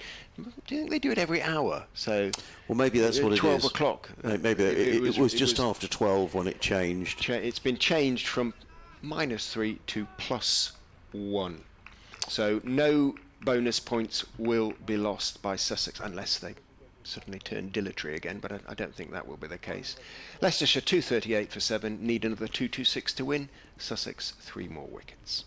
Stuart McPherson's been in touch from Northern Ireland, so listeners in Scotland and Northern Ireland today. Hello Stuart, lovely to hear from you. He says, good afternoon Richard and Adrian. Enjoying the commentary and good to see my fellow Northern Ireland colleague get his county cap today. He just needs to stop giving away these sixes at present though. Yes, he's been taken out of the attack. Stuart, as you probably know. Any update on Daniel Hughes? I believe he was having an X-ray on Monday. No, that's on my list of questions for Paul Farbrace at the end of the match, as in comes Ollie Robinson down the hill and bowls, and pulled away by Kimber, and that's gone a mighty long way onto the long side of the boundary, and it's gone all the way for 6. And it's a 6th for Louis Kimber, and that's a big hit onto that side of the ground. And immediately, umpire Paul Baldwin makes his way off to get another ball. Now, Did that clear the pavilion? I think it did. Yeah, Brenda's coming out with the balls? I can see a couple of people have come out the boardroom and are sort of looking to see where that's gone. Wow. Now, Brenda is coming out with the ball. Now, that's it. Tom Haynes has gone over to help bring the balls onto the outfield. That was a huge big blow, wasn't it? Yeah, he goes to 78, 244 for 7. Gives me time to finish this email from Stuart. We should say Louis Kimber's on 78 off 57 balls. It's been quite the knock. And he's being brought out a drink, and I'm not surprised. I don't know any update on Daniel. As I say, it's an update that we'll get from Paul Farbrace. He was walking around the ground yesterday. He did have his thumb strapped up, but I spoke to him on, what day did we start this match? Sunday. And he did say that he was hopeful. He was having another X-ray, but hopeful there was no break. So we'll find out about that, Stuart. I have to say, overseas recruitment this season has been spot on, says Stuart. I did hear an interview earlier on some other programme that Jaden Sills would come back next season if asked. So that will be good. Still hoping to come over on Sunday the 4th of August for Leicestershire. An early 5 a.m. start and all, so hopefully we'll catch up for a chat between innings. Well, Stuart, if you do come over, please come to the commentary box and say hello. It'd be lovely to see you. And coming over from Northern Ireland for a day's cricket, that gets 10 out of 10 for commitment. We already had a gentleman earlier on this week who came up from Wiltshire for the day. Robinson is in. Kimber hooks, it's you, isn't it? Sorry, Adrian. It's all right, it was pulled away. That's 4 more. It was short, and Kimber just latched onto it and pulled it down to fine leg. It just bounced about a foot inside. And just looking here, Paul Farbrace is walking around the boundary edge, and he just sort of had a quizzical look at the scoreboard because 250 up. 250 up, 250 for 7. Louis Kimber on 82. The runs required down to 214. I'm not suggesting for 1 minute Leicestershire are going to do this. It was a no ball as well. Well, there we are. from Robinson. So that's a 6, if you like. Doesn't count to Kimber. He just gets 4 of them, doesn't he? So this leg side field, they've moved actually down in Jack Carson, I think they see as one of their best fielders, has gone into the hot seat here down at deep backward square, or almost fine leg. Robinson will not be happy in and bowls. Kimber comes in, thrashed away down to third man for 4 runs. Well, Louis Kimber is just chancing his arm. Paul Farbrace fields. He's had some very clean hits, some good hits. But on this occasion, he stepped away to the leg side, and the big top edge, the ball came down to third man for another boundary. Kimber goes to 86. He doesn't need to do this every ball. He's been playing really nicely, but that was the first sort of hint of wildness, wasn't it? And he's on 86, as you said, and he's got Ben Cox playing perfectly competently at the other end. Oh, it's entertaining. Robinson in and bowls. Kimber pulls away, and that's gone for another 6. That has gone way over the head of the square leg fielder, and this is quite the assault from Louis Kimber. It's wonderful cricket. He goes to 92, 260 for 7, and they are 2 huge 6s to the long part of the ground. And already today, in the hour and a quarter that we've had, Richard, Leicestershire have scored 121 runs. And Kimber has hit 7 6s and 9 4s. And Kimber's made 92 of those. He didn't come in, and well, he came in when Mulder was, or when Curry was out. Robinson in again, pulled away, and that's going to be more runs from Louis Kimber. He's just belted that one on the leg side. That's gone for a boundary. This over from Ollie Robinson has got 6, no ball, 4 6 4. You better say no, it's 6 plus 2 for the no ball, and it was a 4. The no ball was hit for 4, so we've gone 6 6 4 6 4.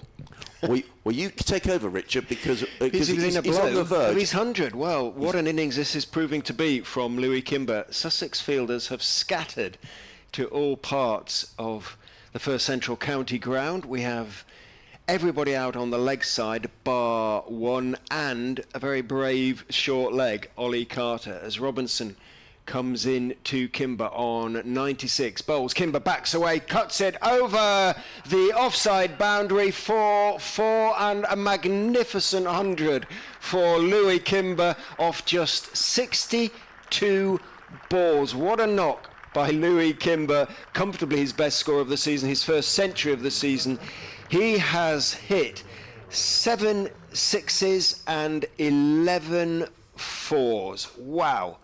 Well played, Louis Kimber. That is what you call punching back. Well, totally. 162 balls. That's brilliant. It's been great to watch. Ollie Robinson comes in. Bowls him, pulled away down the ground. More runs here. There's no one down at mid-on. It's going to go for 4. I think it's running up towards the boundary. Well, we need to add up how many runs have come off this over, Richard. 6, 8, 12. That's another 16, 22, 26, 28, 32. I make it 36. I think it is 36. Because there's been 2 no balls and there's still a ball to come. 36 off the over. Well, if he can hit another 4, I think that's a record. I think that's a first-class record, because I think the record is 38. Well, in comes Robinson. Bowls to Kimber. It's another no ball and another 4. Another no ball. I think that's a record. And it's cracked away through the offside. So we think that is now 42 off of this Ollie Robinson over. This is quite extraordinary. 280 for 7. Louis Kimber is now on 108 off 64 balls. And we're trying to add this up as we're going through this over. But we think that this has been 42 off of this Ollie Robinson over. There's been 3 no balls. 16, 22, there have been 3 6s. 28, 32. Is that 38 rather than 40? We'll have to get this with the scorers. Robinson around the wicket, comes into bowl to Kimber. Kimber pulls this one away onto the leg side, and he just has to settle for a single on this occasion. Well, there we go. What an extraordinary over. Louis Kimber goes to 109 off 65 balls, 281 for 7, and we'll just find out from the scorers exactly how many runs are off that over, but we think it could well be 43 runs off of that over from Ollie Robinson. Wow.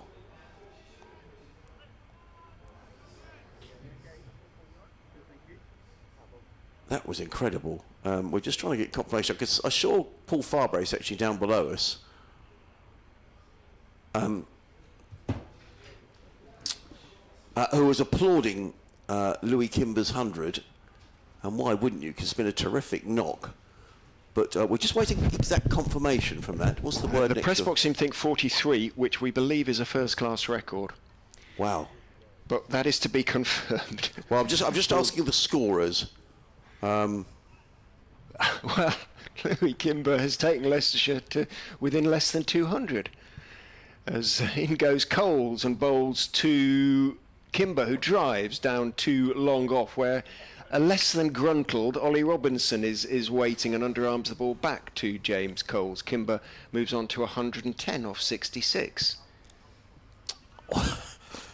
Well, we're scratching our heads in amazement because we think we've seen first-class history Yes, in the last few minutes. 43 is confirmed by the scorers. And is that a first-class record? I believe it is. I think the record before was 38, but if they can confirm that. Coles is in to Cox, who's been an interested spectator, but he's getting in on the action now by sweeping Coles for 4 down to deep backward square.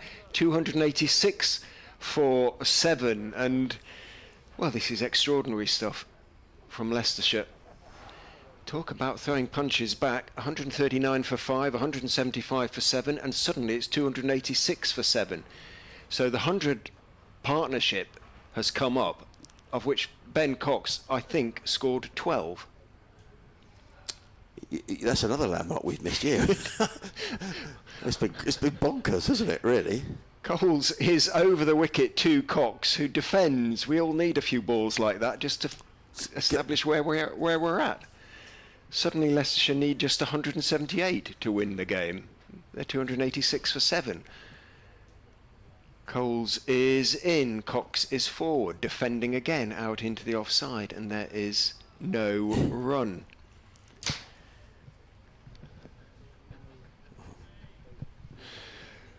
Coles steps in and bowls. Cox goes back, dabs it down towards short leg where Carter is the fielder.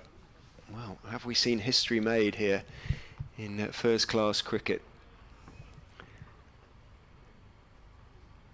One or two comments on the stream as Coles goes in and Cox defends. That over won't have done Ollie Robinson's England's chances too much good. I don't think they'd take too much notice of one sort of extraordinary over when a batsman as powerful as Kimber has suddenly got his eye in.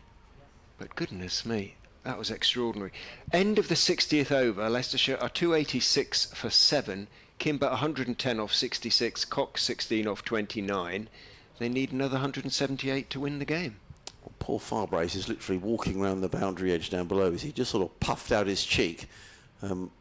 When Louis Kimber did go through to his 100, he was leading the Paul Farbrace. It has been a magnificent innings. He's had nothing to lose here, is he, Cameron? He's just made up his mind that he's going to go for it. It's a sort of no pressure situation, isn't it? Which is a lovely position to be in, but it's still first class cricket, and you're still batting against an England bowler. Absolutely. Well, in comes Robinson back down the hill, bowls to Kimber, who's getting more runs here. Well, he's looking to heave that one away over the pavilion, but he gets a big thick outside edge. The ball ends up with Tom Alsop down here at the third man. Ollie Robinson looks frustrated, but he might be pleased he hasn't gone for a 6. 287 for 7. Kimber goes to 111 in 67 balls. It's been quite extraordinary. So this morning, Leicestershire began on 139. They've now got 287, so we've had 148 runs in 20 overs in an hour and a half. So those who have come along today have been richly entertained. Robinson in, bowls to Cox, who defends onto the onside. There is no run. In ODIs, it's 36. What about first class? Well, if there is any statisticians out there who can help us, but we do know officially that Ollie Robinson over went for 43. Helped by 3 no balls and some incredible hitting by Louis Kimber. Because Bashir went for 38 only 2 days ago, didn't he? In comes Robinson, bowls, and Cox defends down the onside of the track. There is no one. Yes, he did. And down. that was a I thought that was given as the record. Right, okay. That was it Dan Lawrence who took him apart? Yes, it was. Yes, I think he hit 5 sixes, and then there was a no ball, and then a 4, and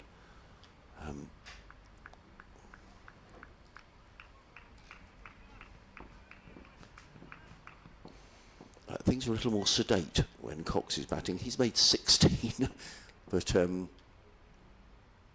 he's playing his part, keeping Louis Kimber company. Robinson in bowls, and Cox drives down the ground, fielded at mid-on, no run. I am certain that is a record. I do not believe anybody has scored more than 40 runs in a first-class over before. I think it was 38 for Lawrence off Bashir, and it is now 43 by Kimber off Robinson. Please tell us otherwise if you know otherwise. Let's see if we can get a message to a couple of people.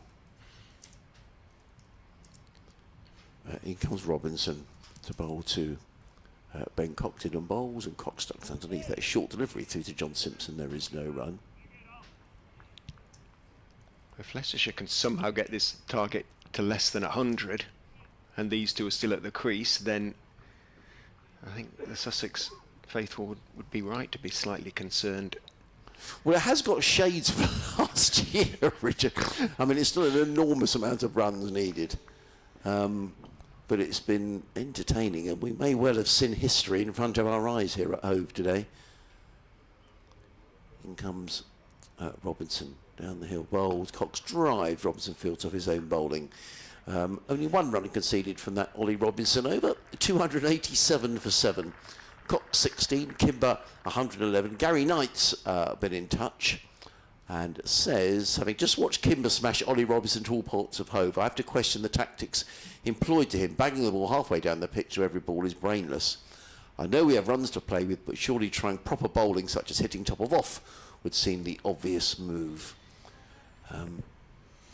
Well, so, I mean, Louis Kimber, there's no question Gary has chanced his arm. He's come in under no pressure, but all of a sudden, I mean, the sixes he hit off Robinson were big sixes. I don't know if you're in the ground today, but they were swung over the spank arm of him. They were massive blows. Coles is in to Kimber, who's punching it along the ground all the way out to deep mid-wicket. McAndrew fields. Kimber takes 1.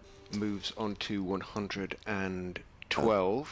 It was over 59. Sorry, go on. Yeah, I've got still a message in from. I sent a note to the BBC website to see if someone could have a look at it, and a reply has come back, which I shall read in a moment. I'll just wait for James Coles to come in. In he goes over the wicket. An attempted sweep by Cox comes off the pad, and there is no run. The reply from the BBC website is: we were told the other day that Lawrence's 38 off Bashir equalled Flintoff's 38 off Tudor as a county record. So it certainly eclipsed the county record, which I believe was the first class record. In goes Coles, an appeal 4 leg before, but bowling over the wicket to the right-hander. And looking to turn it away. It's going to have to be something extraordinary to win a leg before decision, pitching on the stumps, and somehow it would have to be the wrong one.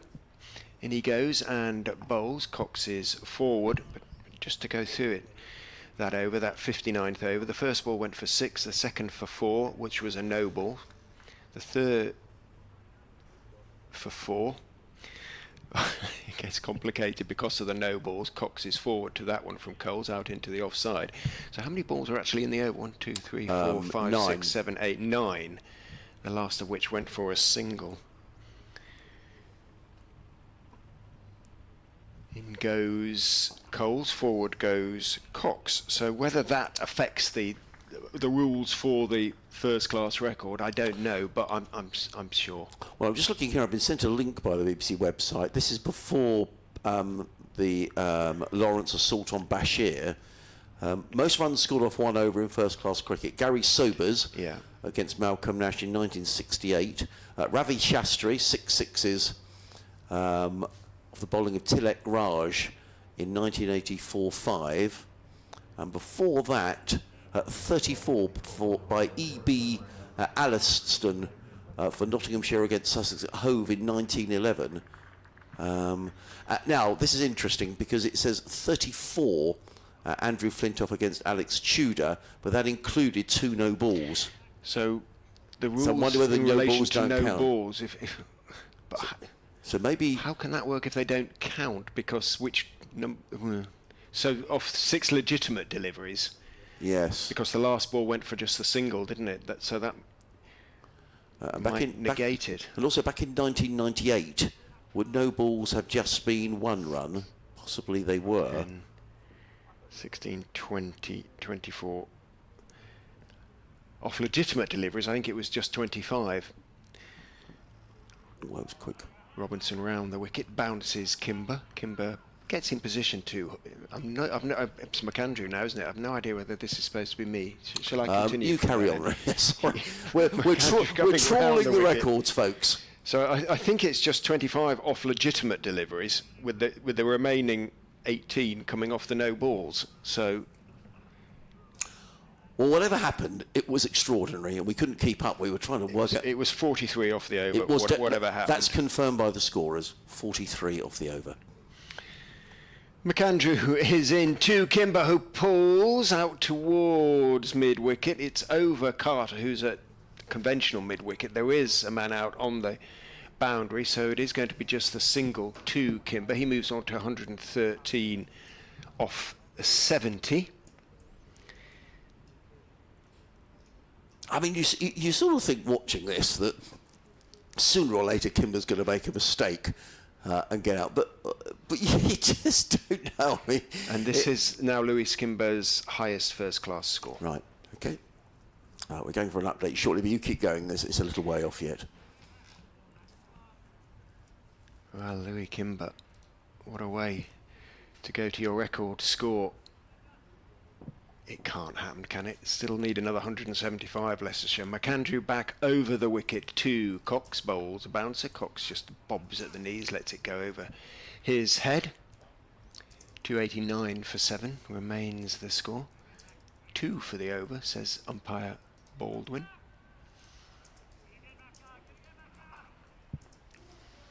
Oh. Is info coming your way, or?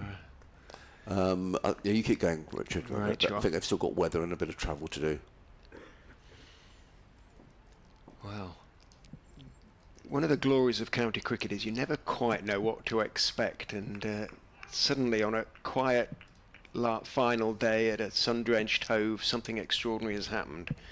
Louis Kimber has hit 43 off an Ollie Robinson over. McAndrew is in 2. Cox, who drives pleasantly and gets that wide of extra cover mid-off. Scrambles across to his left. I think that's Tom Haynes out there. He's got his pads on underneath his whites. And Cox takes 1.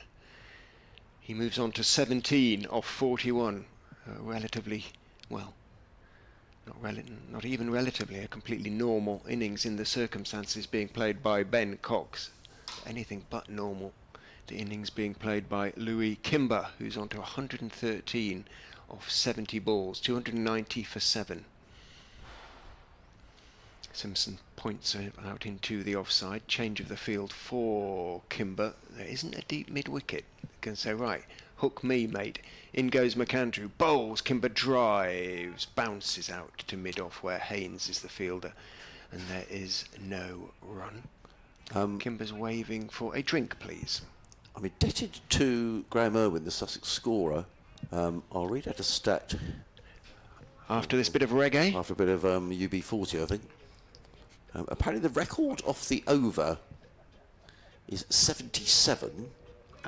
R.H. Vance in a game between... Oh dear, it's gone off my screen, that's annoying.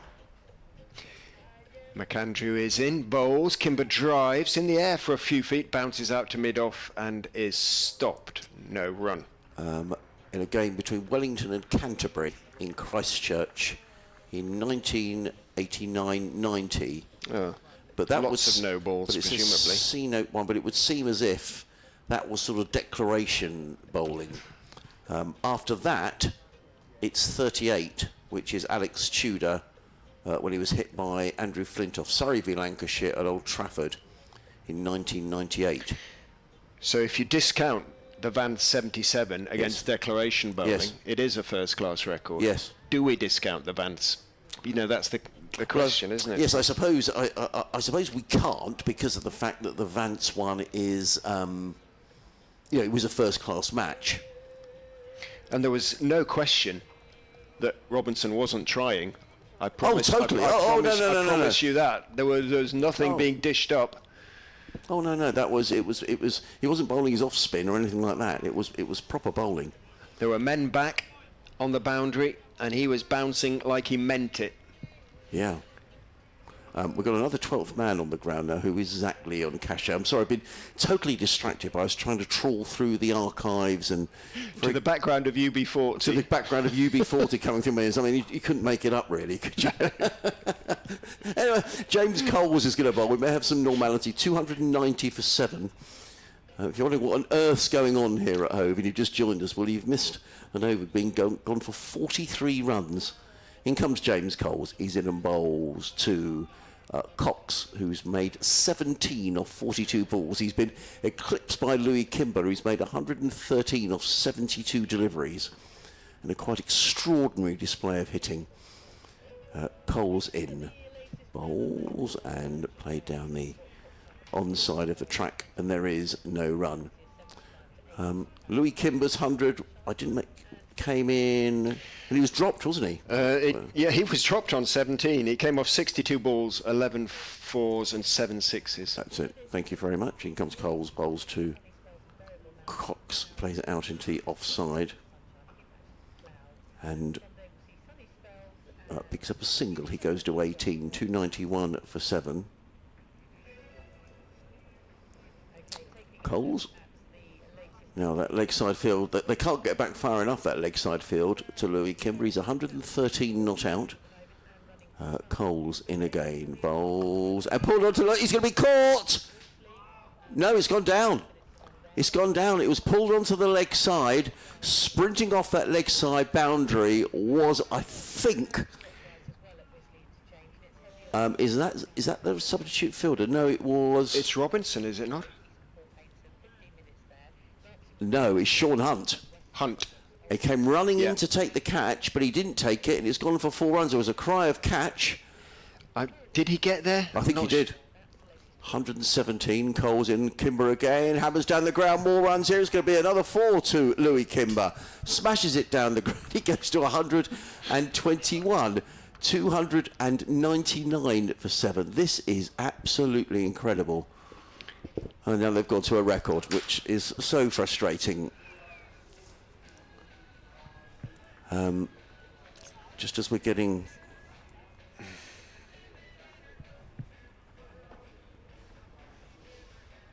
We send a note. In comes Coles. In and bowls. And he's at it again, Kimber. And that's gone for 6 more. That has gone miles and miles and miles over the corporate hospitality. The 300 up. 305 for 7. I'm not sure I've ever seen anything like this.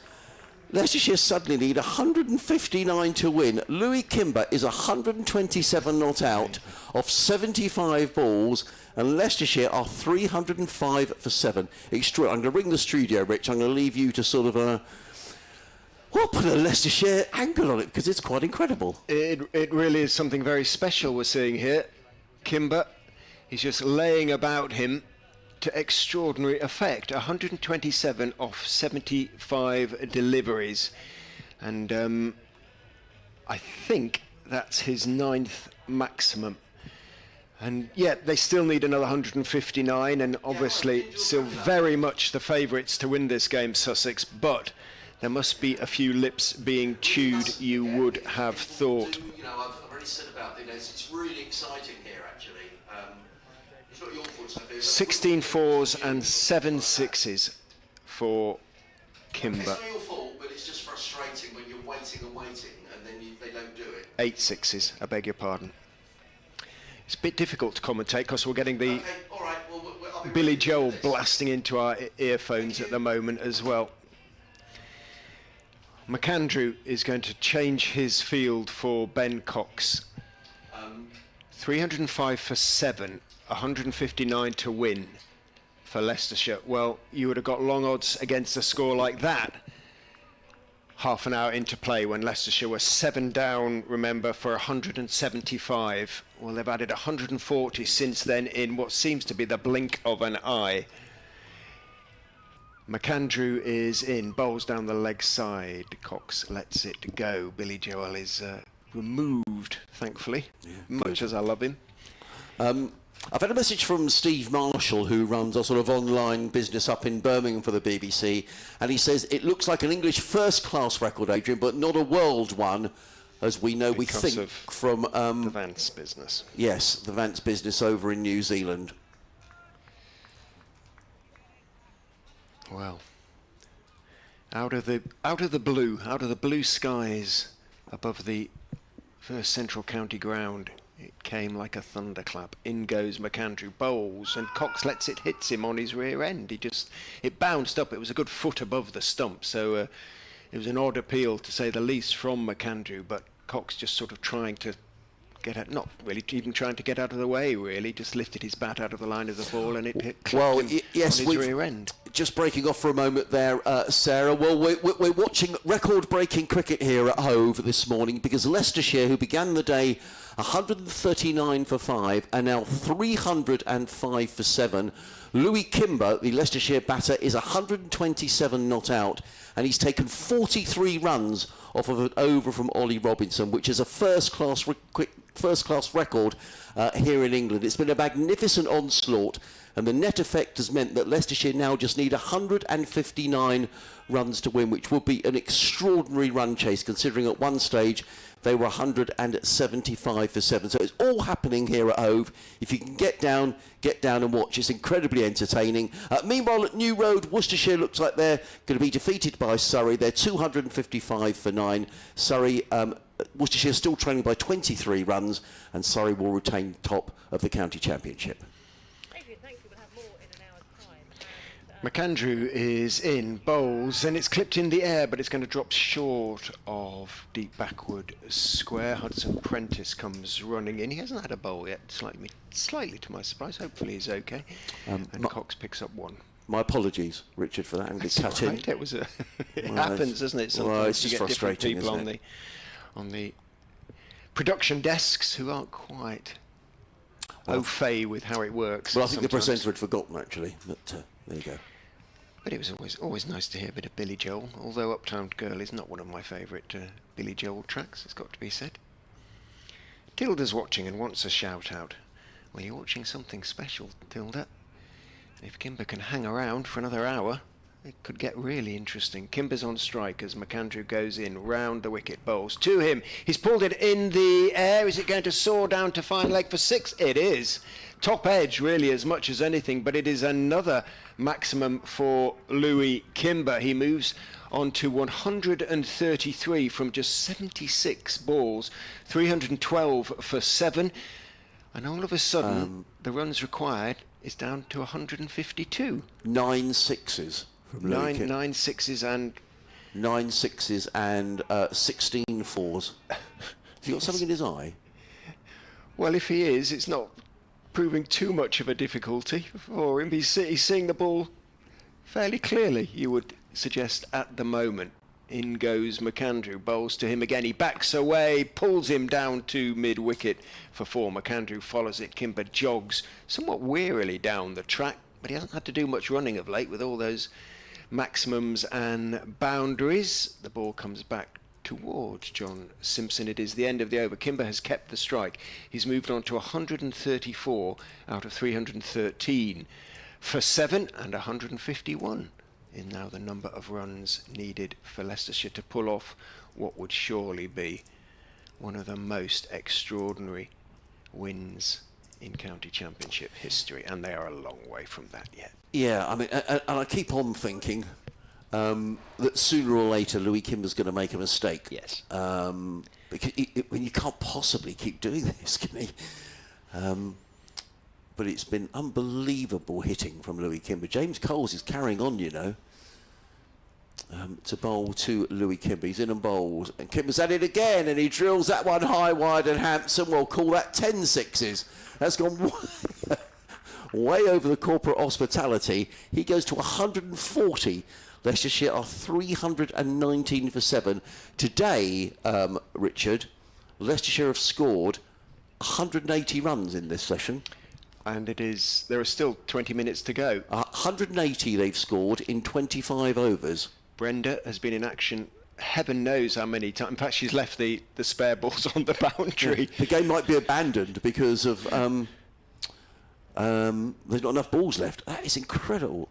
Well, I think he's just made up his mind here, Louis Kimber. I'm playing like this. I'm seeing the ball like a football, and I'm just going to carry on playing the same way. Probably, if you went into a shell and started to nerdle it around, he might get out. Yes, 145 now needed to win, and if it goes below 100, he might start thinking about that. But I don't think so. I think the message that comes out with the drinks from the 12th man, Harry Swindles, is probably just keep playing this way, LK.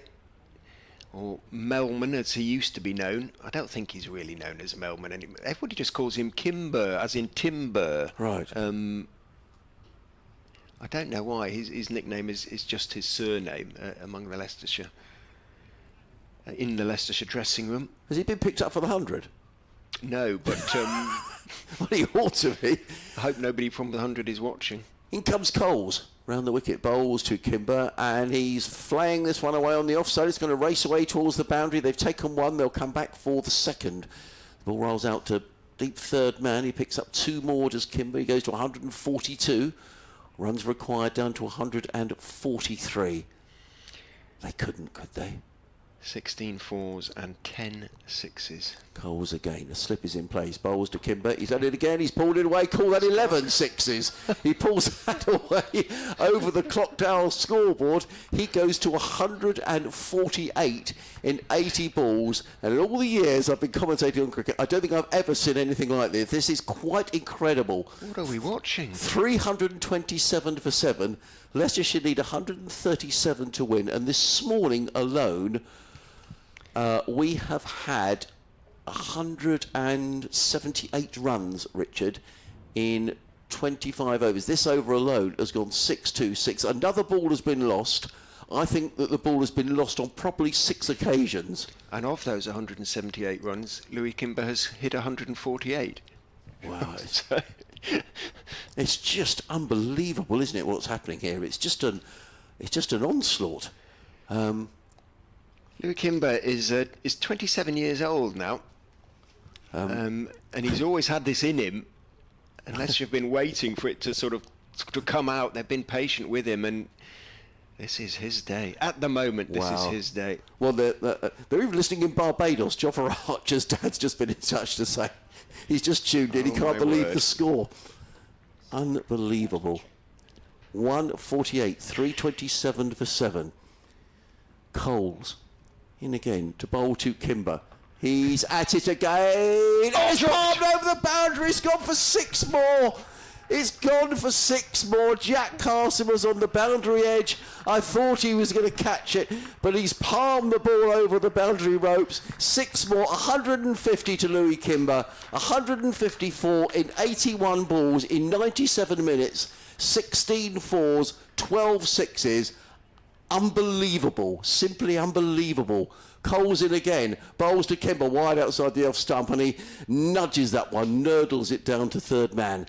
Just a single. You have to say it would have been a spectacular effort from Carson. He got 2 hands to it, diving sort of goalkeeper style to his left and high, burst through them, just hit with so much power.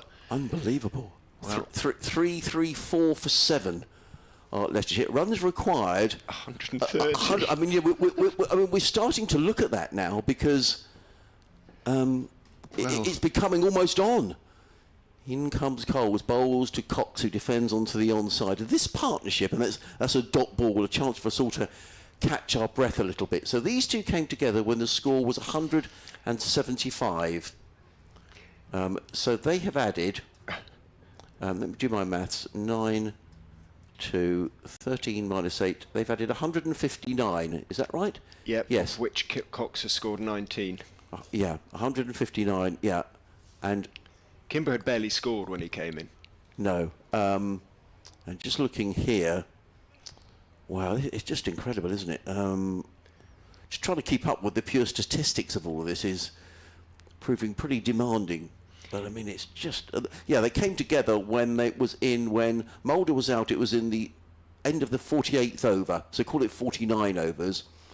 So those runs have come in 17 overs, Richard. 159 in 17 overs.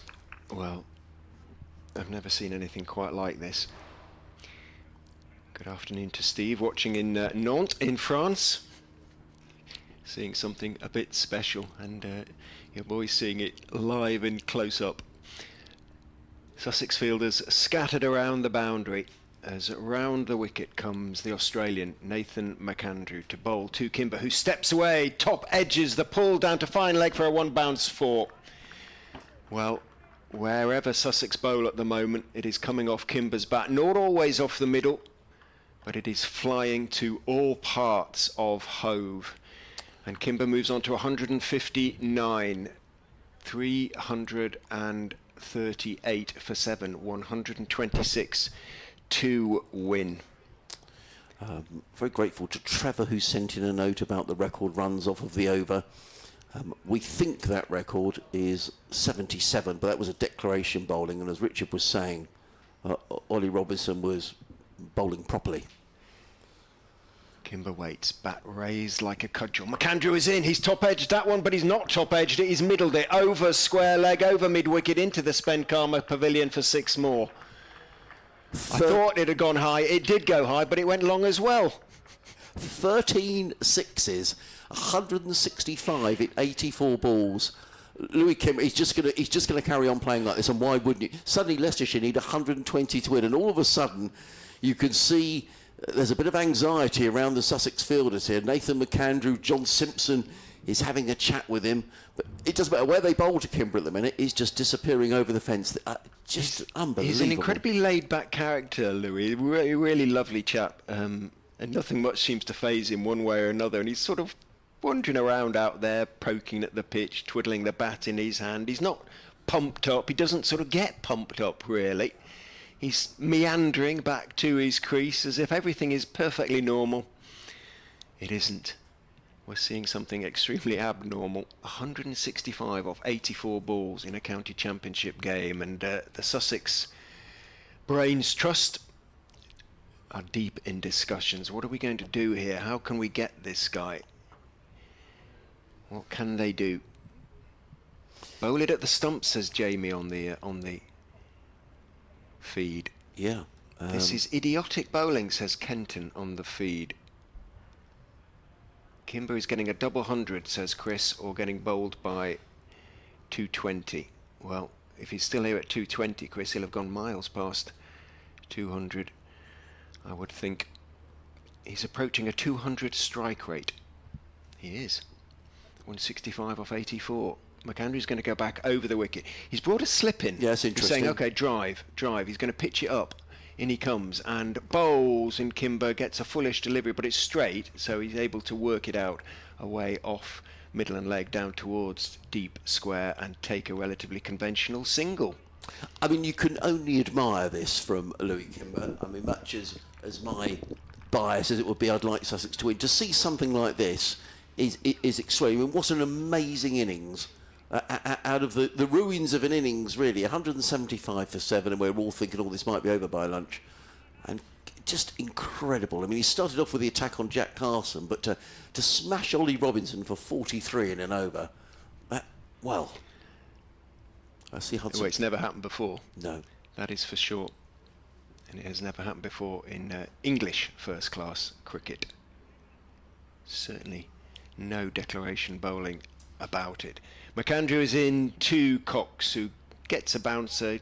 It's outside off stump and swinging away into the gloves of Simpson. Cox, who's played a beautifully normal innings in the circumstances, a perfect foil to Kimber. He's just leaning away from that and letting it go through to Simpson behind the stumps. 119 will win the game. If these two are together at lunch, which is now just 9 minutes away, and they need not much more than 100 to win the game, that lunch is not going to taste particularly good. to the Sussex players. In goes McAndrew, bowls that seams back in and hits Cox amidships. He says, do you want me to pick it up? He gets the affirmative and tosses it back to McAndrew.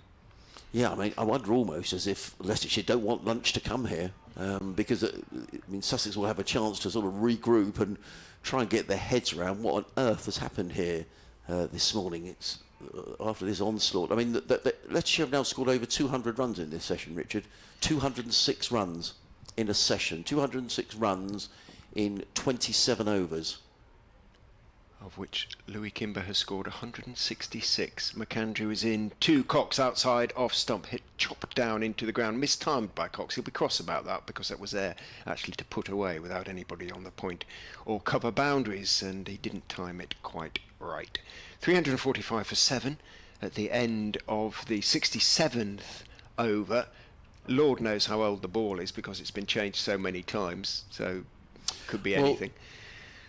Well, I'm just thinking here, Richard, and there's also things coming into... I mean, Louis Kimber is seeing it like a football. A new ball would be available to Sussex in 13 overs, but the way Louis Kimber's playing, he's probably not even thinking about that. I mean, if he has another couple of mighty overs, and he's hitting to the short leg side field again now, you know, well, if this comes to, you know, Sussex will be... I mean, it must be in the Sussex lads' heads now thinking, crumbs, you know, how has this happened? Well, I mentioned Hudson Prentice not having bowled. Yeah. And a loud round of applause greets his introduction into the attack from the sea end. I mean, what does Kimber do here? He's got 7 minutes to go until lunch. Does he think, do you know what, we got a chance of winning this now? I'm just going to rein myself in. Or does he just think, do you know, I'm just going to keep going? I've got us to this position. I'm going to keep going. Hudson Prentice in, bowls to Kimber, who clips this one for 6 more. My Lord, that was extraordinary shot. Brilliantly timed. It was just clipped away over mid-wicket. I was looking for it sort of dribbling down here for 1, but it's flown away for 6. 13 sixes to Louis Kimber. 113 needed to win. Kimber goes to 172. I think the answer is there, Richard. I'm just going to keep playing the way I am. Well, if you're going to time it like that, that's the most casual flick for 6 I think I've ever seen. It barely sort of moved his bat, just... Well, the fielders are changed. I mean, Jack Carson is the fielder. They put Ollie Robinson now at Cow Corner, maybe because he's a bit taller than Jack Carson. He must be a 6-footer, though. He leapt into the air, couldn't quite get his hand to it. 351 for 7. Hudson Prentice in, bowls. Kimber's at it again. Is it going to be caught? Is it going to be caught? No, he's not. He's not going to. Oh, he's missed it. His left man's a misfield. He's gone for 4. Has he gone for 4? Oh my Lord! You couldn't make this up. You really couldn't. A big outside edge. Tom Alsop was running back for slip. Sean Hunt was running in from third man. The ball landed between them. They went for a single. Then Hunt misfielded, and Kimber's come back for a second. And Hudson Prentice is there with his arms outstretched, saying, "What is going on?" 174. Nobody's laughing. Well, I can't help but be amused in here, but I promise you, nobody's amused out there.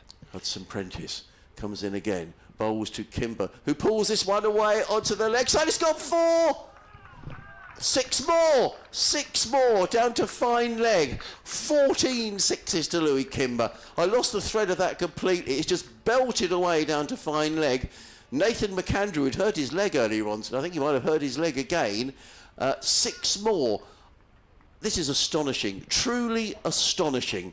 180 to Louis Kimber off 88 balls. And suddenly Leicestershire need 105 to win.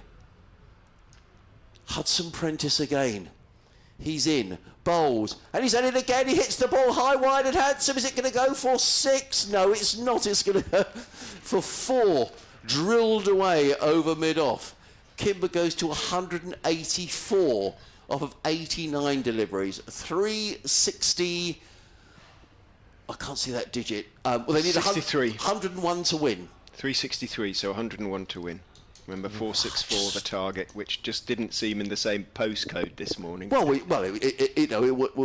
I was sitting here saying, well, you know, it's an impossible task. Well, don't tell Louis Kimber.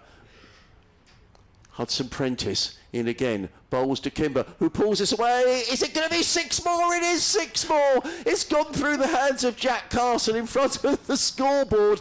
Well, he leapt high, it burst through his hands, and it's gone for 6. I honestly have never seen anything like this. This over has gone for 18, 22, 24 since the change of bowling. 369 for 7. Kimber goes to 190 off 90 balls. Leicestershire need 95 to win. Wow. Oh, this is unbelievable. 4 minutes to go until lunch. Hudson Prentice in. Kimber's added again, but he gets an edge, and it's fielded by Tom Alsop at slip. 24 off the over. My goodness me. 369 for 7. Ben Cox comes down the wicket and as to Louis Kimber. Well, I did speculate and said, well, I just wonder whether Kimber might have a look at the scoreboard and think lunch is around the corner. Well, he's having none of that. 95 needed to win. Cox and Kimber have a chat in the middle of the track. Well, astonishing, truly astonishing. 190 off 91 balls. This, says Hamish in Aberdeen, is bananas. Yep, it truly is. They can't, can they? They can't, can they? What does Ben Cox do here, Rich? Does he just play out an over here and then they go off for lunch? It might be a good idea, just because probably Kimber is in such a sort of frame of mind that he will probably still keep hitting out. So yeah. If Cox can play this out, perhaps it wouldn't necessarily be a bad thing. He's going to be on strike to McAndrew with a relatively conventional field. Comes in from the Cromwell Road end. Cox pushes and misses outside off stump, and Alsop's hand started to go into the air at first slip. Nothing from Simpson, nothing from McAndrew. Dot ball. There haven't been many of those in the last hour and a half. 369 for 7. Kimber 190 of 91 balls. He's leaning on his bat nonchalantly. It's not a pose from Kimber. As I say, he's just an extraordinarily casual young man. And he is a special talent as well. In goes McAndrew, bowls down the leg side, bursts through the gloves. There's hesitation. Don't get yourself run out, Louis Kimber. That would be a sad way to go. Sad way to end an innings like this. And I wondered almost if that was deliberate from Ben Cox to say, I tell you what, I'm just going to stay on strike for this over. I just got, because there probably was a single there, but I just wonder whether that was, let's just get to lunch, Louis. You know, we need 95 to win here. I wonder. Because the clock says 12:59, now this will be the last over before lunch. It sounds ridiculous, but it has been an innings touched by genius, hasn't it? Oh, totally. Some of the shots. In goes McAndrew, bowls down the leg side, helped down there by Cox, and he takes the single. Well, that throws my... What do I know? Well, get rid of the commentator. It happens to us, doesn't it, all the time? We speculate and pose a theory that is immediately blown out of the water out there. They're just sort of playing it by ear. And the field scatters for Kimber. Now what do you do, Louis Kimber? There are 3 balls left until lunch. Are you going to... Every fielder from Sussex, with the exception of Alsop at slip, is now on the boundary. Just take one. Just take one. In fact, Alsop's going to the boundary as well. Can Kimber get... Does he want his 200 before lunch? Oh, crumbs. Surely not. That isn't in your thinking. Every Sussex fielder on the boundary. 3 balls to go until lunch. McAndrew is in. Kimber just plays it relatively sedately out behind square on the offside and jogs a single, and there'll be a few Leicestershire hearts beating a little less fast after that. They will be happy to see that. Kimber on to 191, 371 for a 7. Well, in terms of Leicestershire's own records, I'm already starting to get to 1 or 2 messages about them. Second fastest Leicestershire first class century, the fastest having been made by Paddy Clift here at Hove in 1983. There we go. There have been some spectacular Leicestershire scores at Hove. Round the wicket goes McAndrew, bowls down the leg side. Cox ignores the ball. And am I going to get this last ball in before lunch? I'd better go and do my update, Adrian, if you wouldn't mind describing the last ball, because I do not want to miss this update. 16 sixes Louis Kimber's hit. and 18 fours. Well, we're going to need a cup of tea after all of this, Richard. Last ball before lunch. What a morning's cricket it has been.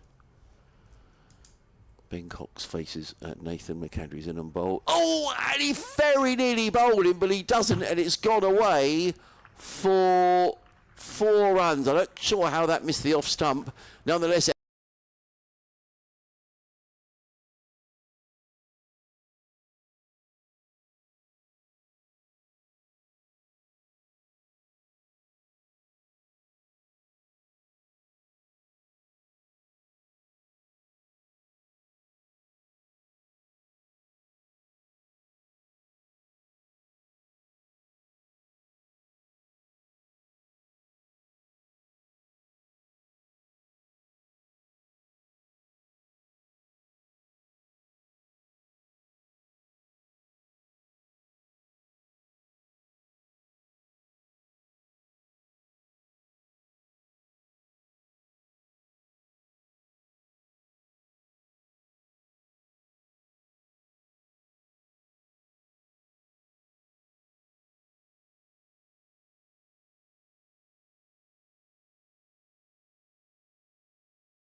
Well,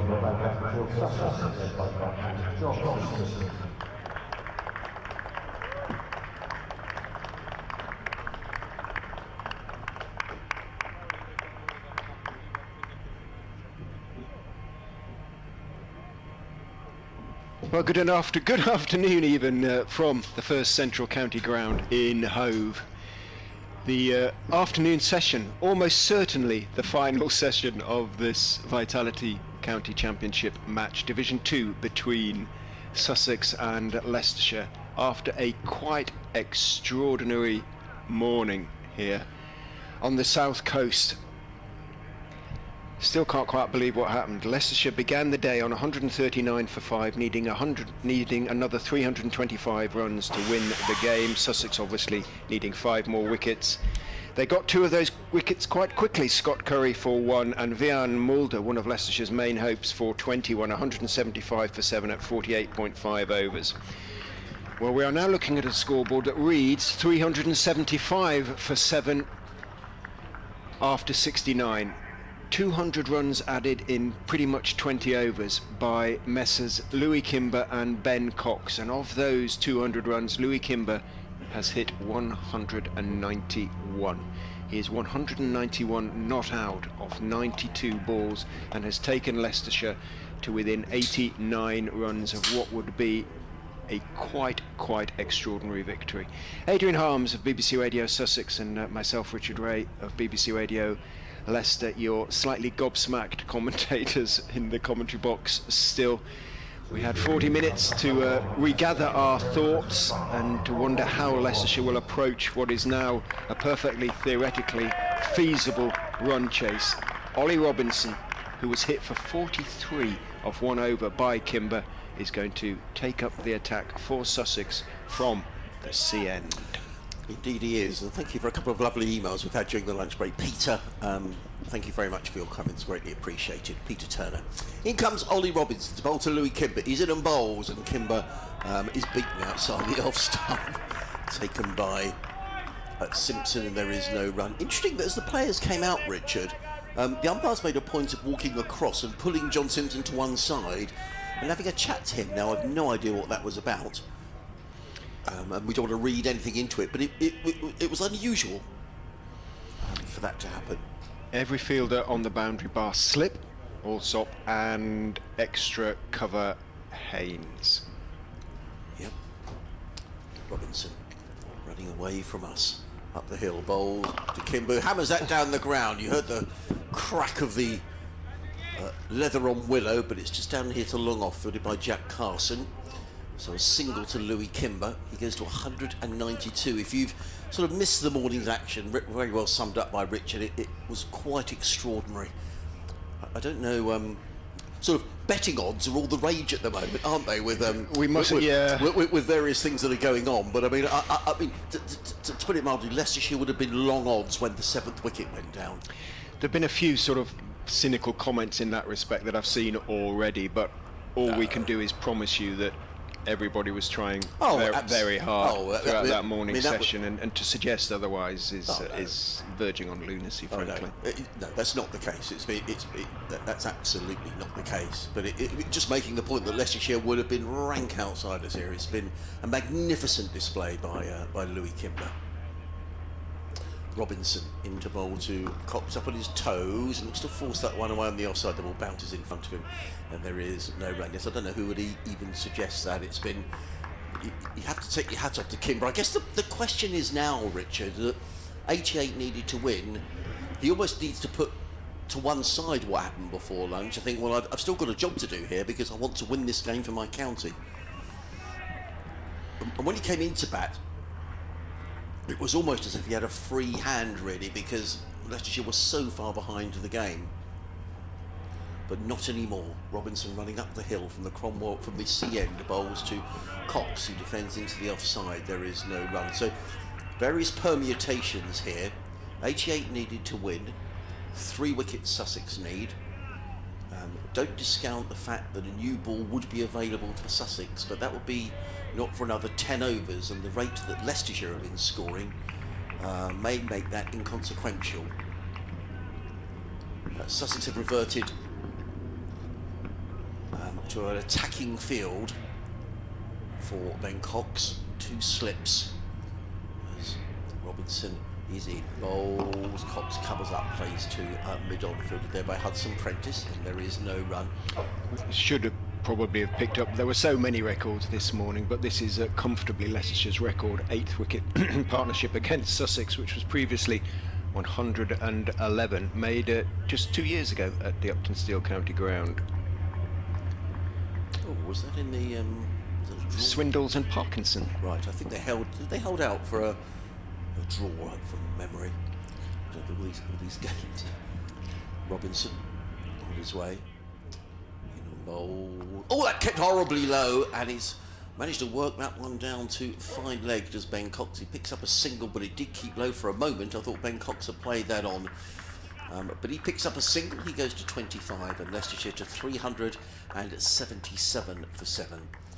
Perhaps the most important equation is, though, that Leicestershire need another 87 to win this game, and we'll wait to see how Louis Kimber is going to approach things after lunch, and we are going to get Danny Lamb is coming into the attack now. Danny Lamb was probably rather pleased he wasn't asked to bowl this morning. Oh, Sean Hunt, funnily enough. But it is going to be Danny Lamb who's going to come in from the Cromwell Road end. Again, there's sort of pleased applause from the Sussex faithful, who like us probably raise their eyebrows at some of the bowling decisions in terms of who was bowling from which end this morning. But obviously they've had 40 minutes to gather their thoughts, Sussex, and the Brains Trust has decided that pace is, or medium pace is the way to go. Robinson from this C end, and as Adrian said, Lamb now from the Cromwell Road end, and Cox is going to be on strike, so a reasonably conventional field as Lamb bustles in and bowls very wide down the leg side. Cox steps inside and watches the ball as it flies down towards John Simpson behind the stumps. Dot ball. I mean, it would be interesting to see what Alfonso Thomas and the Leicestershire coaching staff has said to Louis Kimber at lunch. I mean, I just don't know what you say. Do you say... Just don't want to break the spell, do you? No, you know, absolutely. You'd almost leave him in his... You know, you don't want to advise him, perhaps. Lamb, chest on as he runs in and bowls again down the leg side. Cox gestures at it, and it's taken by Simpson, falling away to his left, obviously. 377 for 7. It isn't quite a record for Leicestershire's 8th wicket overall against all counties. That actually Harry Swindles was also involved with that. It's 203 unbeaten between Swindles and Eddie Barnes against Somerset at Taunton back in 2021 in the Bob Willis Trophy.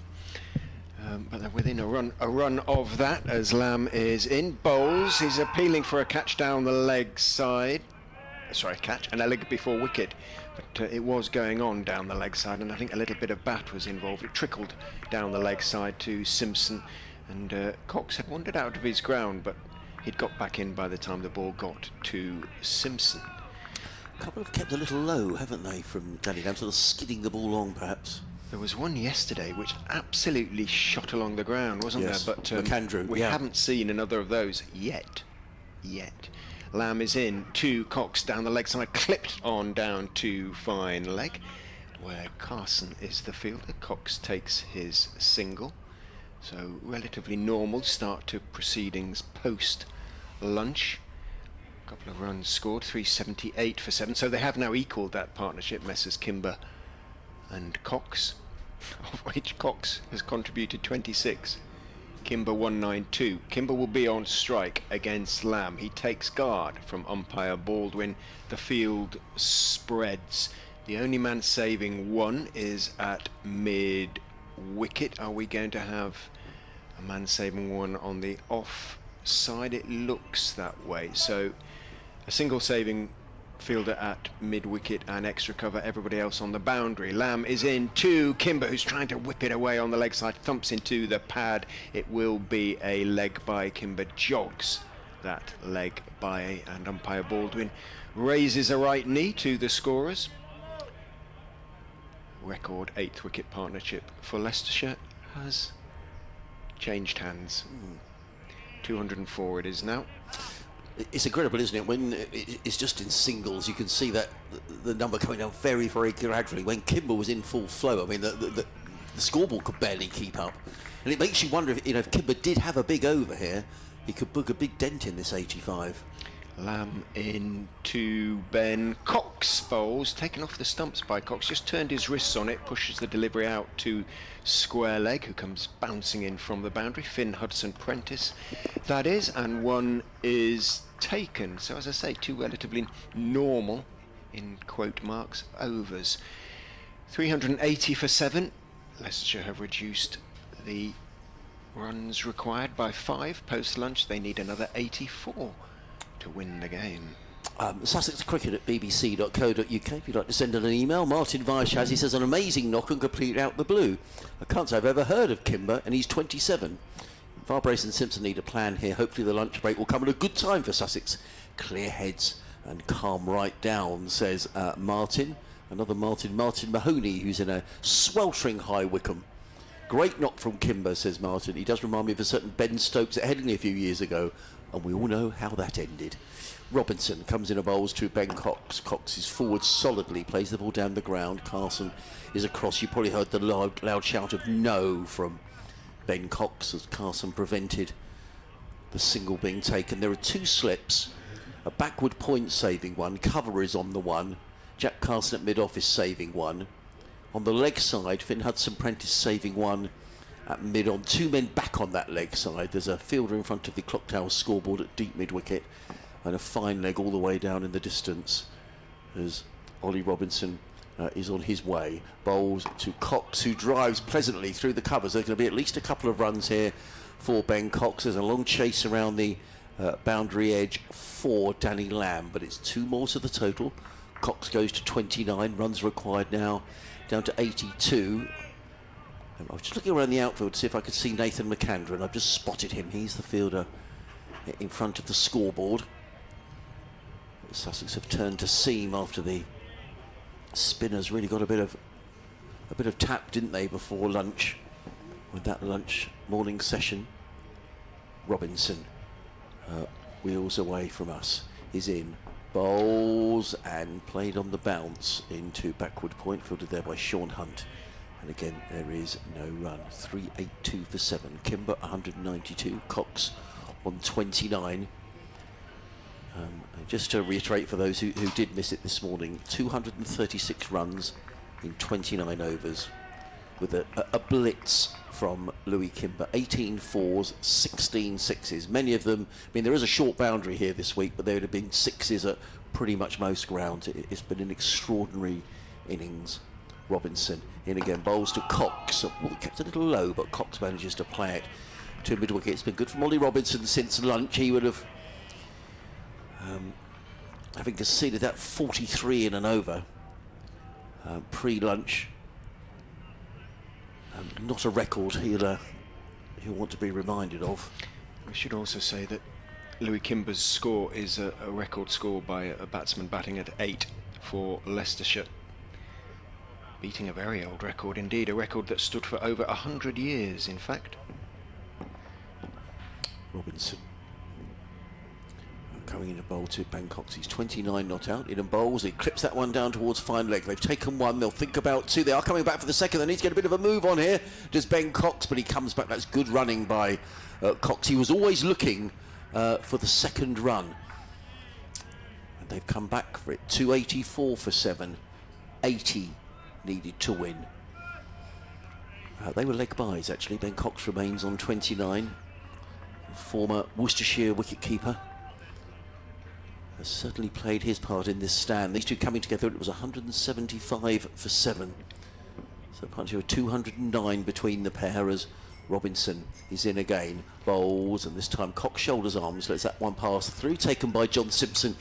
It is the end of the over. Ollie Robinson wipes his brow. 384 for 7.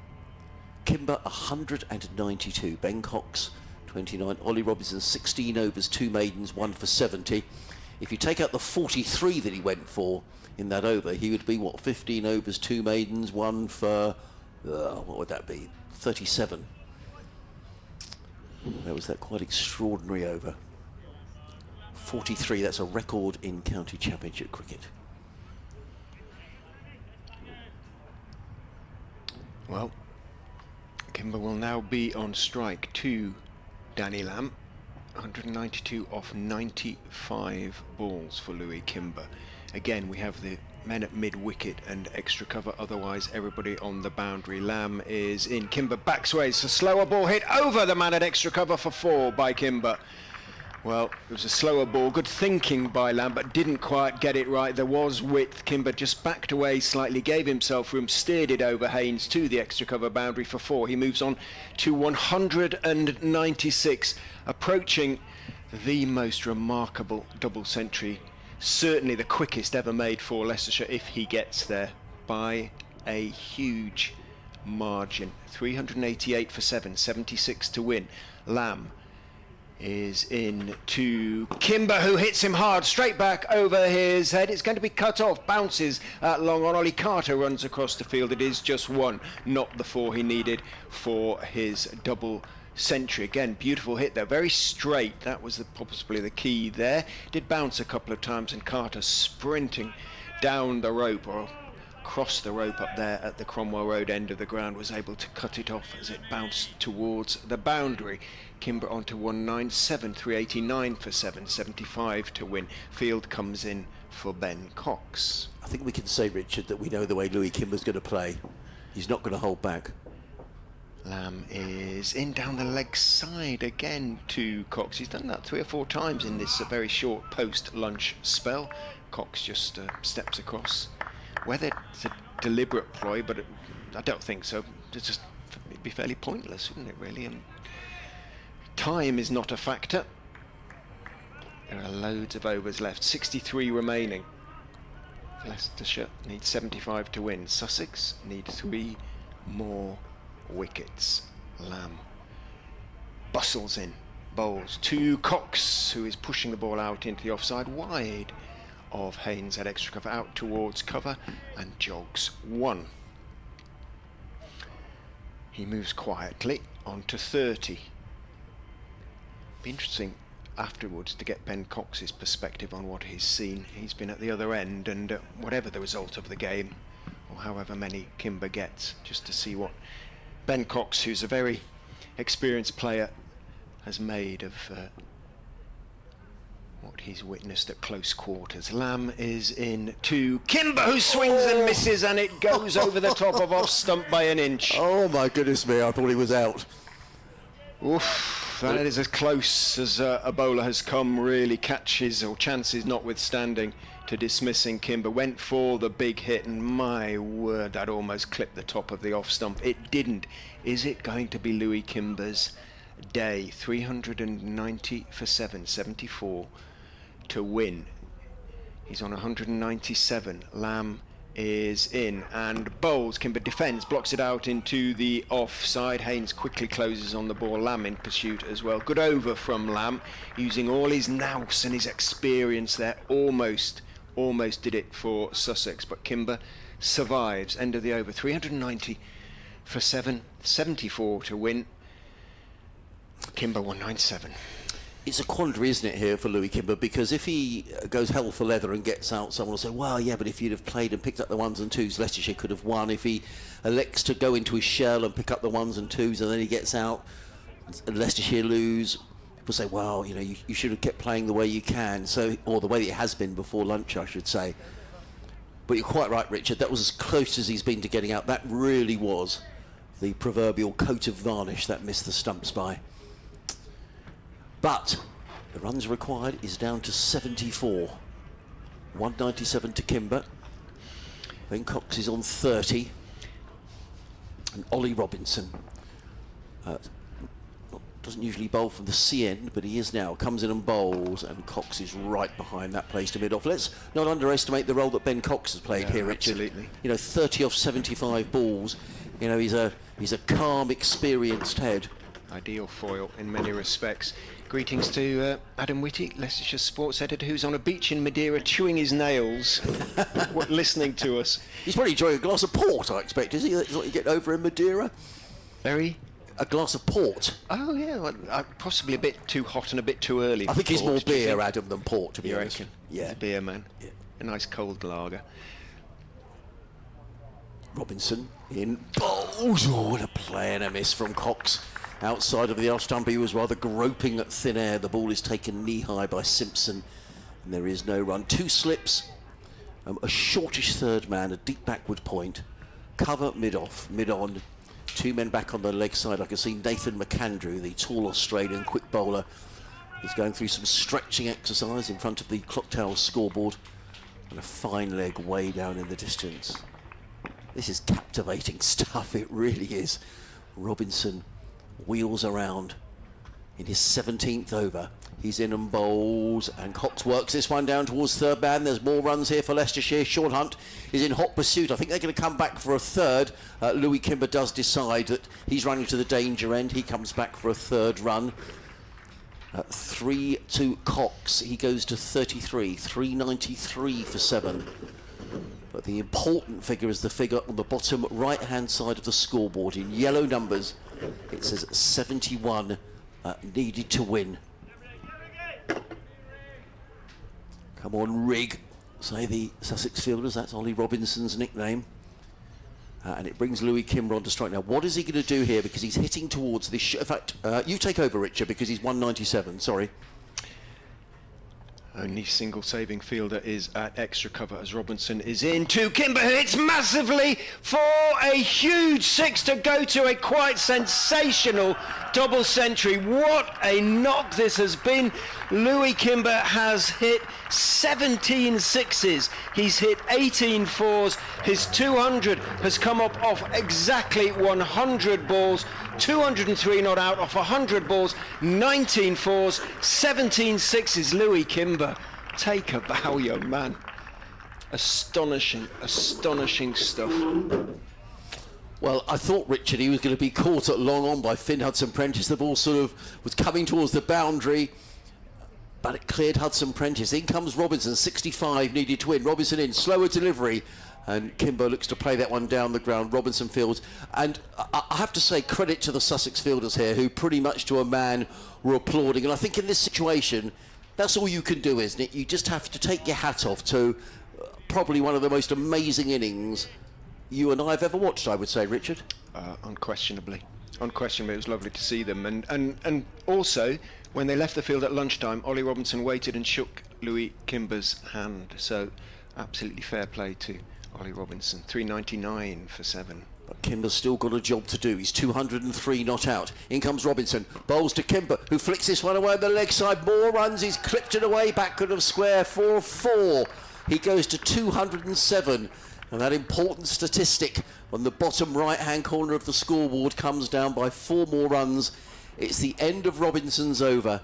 And Leicestershire, remarkably, almost unbelievably, need 61 more runs to win with 3 wickets remaining. What is it about games between these sides, especially in recent years? We have had some truly extraordinary games. Usually here at Hove, it's got to be said, but this is something else. This is different gravy. Well, for anybody who wasn't aware of the game last year, Leicestershire made 483 in their second innings. They came within 15 runs of winning the game here at Hove last year. We were sitting here this morning saying, well, that can't happen again. That's not going to happen in this game. But it might. And by 80 runs, it was their highest second innings score. Danny Lamb is in to Ben Cox, who defends on the back foot off stump. Normal service is resumed, and then Cox drops his bat and leans over and does that thing batsmen sometimes have to do. He sort of lifts his helmet slightly and the sweat fairly pours out. He's having to well, he's got it's actually a shirt over one of these sort of white vests underneath. They still wear these white vests, but he's used his shirt to mop his head. They're just demolishing some of the hospitality boxes below us, which is slightly annoying. But anyway, Lamb is in. Cox defends on the back foot out down the pitch on the onside. The ground staff have their jobs to do. Of course they do, but hopefully that's it for the fences for now. Yeah. 403 for 7. 61 needed to win for Leicestershire with 3 wickets in hand. I wonder how Ben Mike, who's next in, has been feeling throughout this innings. Oh, he's feeling right now.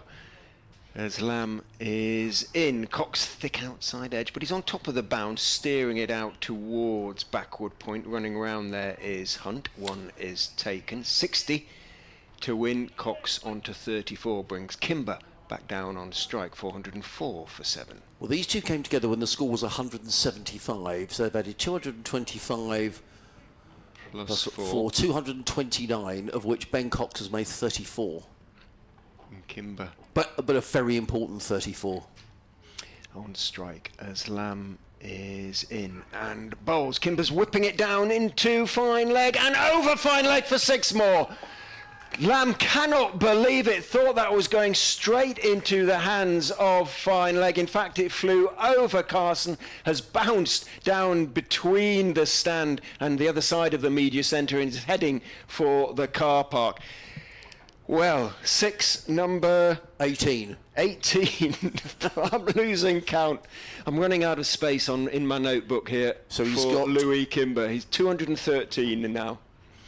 So he's got 100 runs in 6s. Is that right? What are 18 6s when he's someone who's got a good mathematical brain? Yes, it must be because.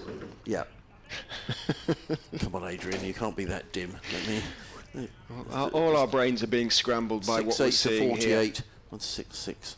108. Lamb is in 2. Kimber again backs away. Lamb follows him and Kimber just dabs it, turns his wrists on it and pushes it down the pitch on the onside. Lamb threw his head back in disbelief when he saw that one sailing over Carson down there at fine leg. 108 in 6s, Richard, and 80 in 4s.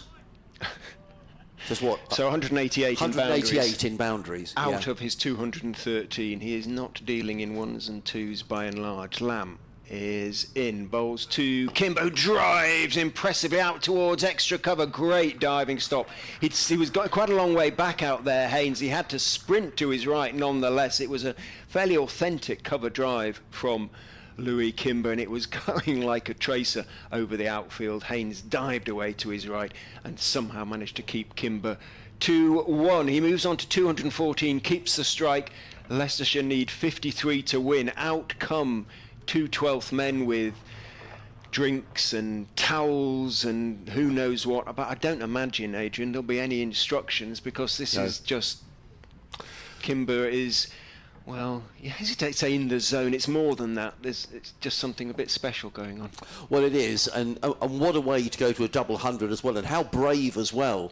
You know, you're taking on Ollie Robinson, you're hitting him down the ground over long on for 6. I did think for a moment, just when I didn't think he got quite all of it with some of the 6s that Louis Kimber's had. I mean, the ball's gone out of the ground here on half a dozen occasions today. He didn't quite get all of it, but it was just enough to sail over the head of Finn Hudson-Prentice. Down here at long on. And we think, and Roman Walker's been in touch to confirm it, that it's the fastest first-class double century ever made. Wow. By 23 balls. Wow, that's a massive margin. Well, great to hear from you, Roman. We bumped into each other at Grace Road, and I'm sure, I don't know if you're here or whether you're watching at home or whatever. Robinson running away from us, comes into bowl to Kimber, who hammers this one away through the offside, through the covers. He picks up one. They're going to come back for the second. Then they're going to move on, and Kimber does get back for the second. The throw comes in. I think the throw. He was a bit casual there. He was. Louis. I wonder if he's a bit tired. The throw came in from Jack Carson. I think the throw actually hit the stumps, and there was an appeal. You think Simpson clattered the stump. Right. You know, he took the bails off. He had to, but it was a brilliant throw right next to the stumps. Yeah. Simpson knocked the stumps down because he was doing what Louis does. He kind of lopes down the wicket. He never changes his pace when he's running, and well. 51 needed to win. 413 for 7. I mean, if we have another big over from Kimber, Leicestershire will almost be there. In comes Robinson over the wicket, bowls to Kimber, who plays this firmly out into the covers. He's going to pick up 1. The runs required come down to 50. Louis Kimber, 217, is rewriting the history books in county cricket. 217 in 107 balls, 414 for 7. If you're just joining us, where have you been? Because it's been just the most remarkable innings that I think either Richard or I have seen. 18 sixes, 24s, 214 not out is Louis Kimber, coming in at number 8. It's been remarkable. Ollie Robinson. The fielders all come in for the Ben Cox, the Worcestershire wicket-keeper, who's been playing second fiddle here, but he's done a wonderful job. He's 34 not out. Nathan McAndrew is going through even more of a warm-up on the boundary edge. I think he may be coming in to bowl the Australian, but in comes Robinson over the wicket. Bowls to Cox. Cox is hit on the pad. There's a strike. It might have been a bit higher. Yes, and in fact, Ben Cox is now rolling around in the crease. That is painful. He's taken off his gloves, and we're going to have a delay here because that was hit in a very, very painful place. And the Leicestershire physio is already sprinting onto the field because Cox is absolutely out. Poleaxe, isn't he? He's lying on his back, rolling in agony. And Leicestershire will not want him to be too badly hurt to continue. He's on his hands and knees now, probably feeling slightly sick, I would imagine. Yes. Fair play, John Simpson, the wicket-keepers union, the Sussex skipper, came up and probably was just a cursory, "Are you okay?" We were discussing this early in the match because there's been one or two where players have been hit in a very painful place, and sympathy is always very limited. An opportunity for some drinks to be brought out. I can see Matt Spence, the Sussex strength and conditioning coach, bring out a drink for Ollie Robinson. Previous record for a double century in the first class cricket, we believe, was held by Ravi Shastri, and it came off 123 balls. Well, that's pretty exalted company. We've got loads of messages coming. I'll try and get through them, but obviously we don't want to get away from the cricket. Tim Drew has been in touch. Hi Tim, he's sitting up on the top deck. Hi Tim, he's waving away. What a great game cricket is. A truly astonishing innings by Kimber. Whatever you may think of some of the bowling this morning, sometimes you just have to sit back and applaud a magnificent piece of batting. My scoring pencil is currently burning red hot. What a game, says Tim Drew. Hi Tim, lovely to hear from you from Cranley. And I think I think you sum up my feelings actually entirely, Tim. You just have to watch this. Martin Mahoney says, "I'm sat on the edge of my seat watching, and I notice Kimber is wearing a pullover." Yes, yeah, we've remarked on it. A long-sleeved one as well. He says, "I can only assume it's a superstition thing that he's worn it since the start of the knock. He can't be cold, surely." You're not missing any of the action because Ben Cox is being towelled down, having been hit in the nasty places. Martin's... I've never not seen him wear a sweater, so he just does. Yeah, he's a cool-blooded young man, clearly. Martin Weiss has been in touch. I mean, I don't know anything about odds checker or anything like that, but apparently Leicestershire are now showing us favourites. 50 to win with 3 wickets remaining. James has been in touch. Riveting cricket. How does Ollie feel to have gone for 43 and over? Well, he won't be happy about it. How long does... Cox is going to continue. He's putting his helmet back on. The time is limited to a certain extent, but they will be desperate for him to stay out there. Yeah, they will. Do not want to lose either of these batters. Obviously not Kimber, but Cox as well, as Adrian has made the point that he's played an absolutely key role in this astonishing partnership. Well, I guess the great thing out of this is, in the great game of cricket, you never say never. But at 175 for 7 this morning, I don't think there would have been too many people thinking that Leicestershire could win this game, and they still might not. But whatever happens, it's been a magnificent effort. Now, Ben Cox is okay. He's just readjusting his gloves and various other bits of protective equipment. I can tell you somebody who did, and that was my sister, who lectured me this morning about being more positive when I said I'd be all over by lunchtime. Be positive, she said. 3 slips are in place now. 50 needed to win. Robinson to Cox, who looks like he's okay. Robinson is in. He bowls. It's short. Is he pinned in front? Ben Cox, he is, and the wicket's gone down. And Ollie Robinson has picked up the wicket. And could that be the crucial blow as far as Sussex are concerned? He was back on his stumps, Ben Cox, but it's been a magnificent innings by the Worcestershire wicket-keeper. He's on his way for 34 after a partnership with Louis Kimber of, I think that's 243, is that right? We'll double check that in a moment's time. But either way, it's been a great effort, and you just wonder whether that delay, he was hit in a very painful place. 239. Sorry, 175. We'll do that in a moment, but let's listen to the applause for Ben Cox as he makes his way off.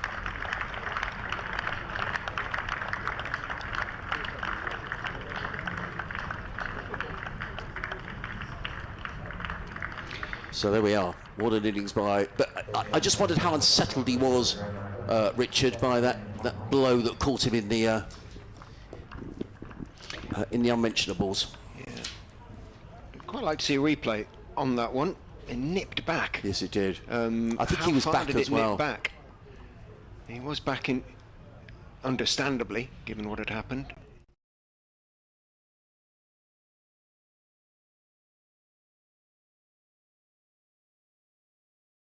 I think anything within about 5 is good as far as I'm concerned, and what a partnership. But it's over. What can Ben Mike now do after that record partnership? He has a job to do, Ben. He is more than capable of doing it. He's a similar sort of batter to Louis Kimber, but he's just struggled for a little bit of form and confidence this season, or certainly in the latter part of the season after starting it well. So this is now his time. There was a sort of almost roar of relief from the Sussex faithful when that finger was raised. Oh, totally. Yeah, totally. So, what does Ben Mike do? Does he play defensively? Does he let Kimber carry on playing the way he's playing? Everything is up for grabs. What a game of cricket. 50 needed to win. 2 wickets required by Sussex. Robinson on his way, running away from us. In and bowls to Mike, who eases that one down to fine leg. Robinson's got his hands on his head, but it's a single to Ben Mike. He's on his way, and runs required to win come down to 49. And this field spreads. They've got a shortish leg side boundary here at Hove this week, and that leg side boundary is now being populated by 5 fielders, all of them on the rope. You'd have needed a ladder extension to get to some of the 6s that Louis Kimber has hit, because they've been massive. So, and in fact, on the offside, most of the field, well, the whole field is sort of 2/3 of the way back. They're allowing the single. In comes Robinson, bowls, Kimber hammers that one away into the covers, but he doesn't beat the fielder at backward point. One more to the total. Kimber goes to 218, total to 416. Strange, Keeps a strike. Yeah, that's a bit odd, that. Giving Kimber the strike. I mean, that was just purely defensive then against Kimber, wasn't it? Yes. It wasn't. They weren't thinking in terms of keeping Ben Mike on strike. They were just worried about Kimber clearing the boundary, yes, essentially, or getting it across. So he keeps the strike, and he moves on to 218 off 108 balls, and it is less than 50 now for Leicestershire. 48 to pull off an extraordinary win. Louis Kimber feels like a lot of runs. It does feel like a lot of runs, but I just wonder whether Louis Kimber's thinking, Joe, if I have another big over here at some stage. Lamb has bowled well at him. 3 overs for 16. Doesn't sound as though he has, but he has. In he comes from the Cromwell Road end. Bowls to Kimber. Slower ball. Kimber works it down towards wide third man. Good tumbling stop away to his left by Nathan McAndrew. Keeps Kimber 2-2. Just got there as it was about to cross the rope. So that was a nice, wristy, clever shot by Kimber. He moves on to 220. 418 for 846 to win. Everybody out, bar mid-wicket. Lamb turns up on his toes, runs in. Kimber backs away. Kimber clips him out to mid-wicket, who picks it up and makes as though to hurl the ball at the stumps. Tom Alsop it is there, but Mike had gone nowhere really, so Alsop didn't bother, particularly because the fielders behind the stumps, well, there weren't any, and it could easily have gone for 4 overthrows. So at the stage where not willing to take the risk, and understandably so. 46 to win as Lamb is in. Kimber gets a good bouncer. He's getting ready to pull it away, but at the very last second ducks out of it, and the ball goes over his left shoulder.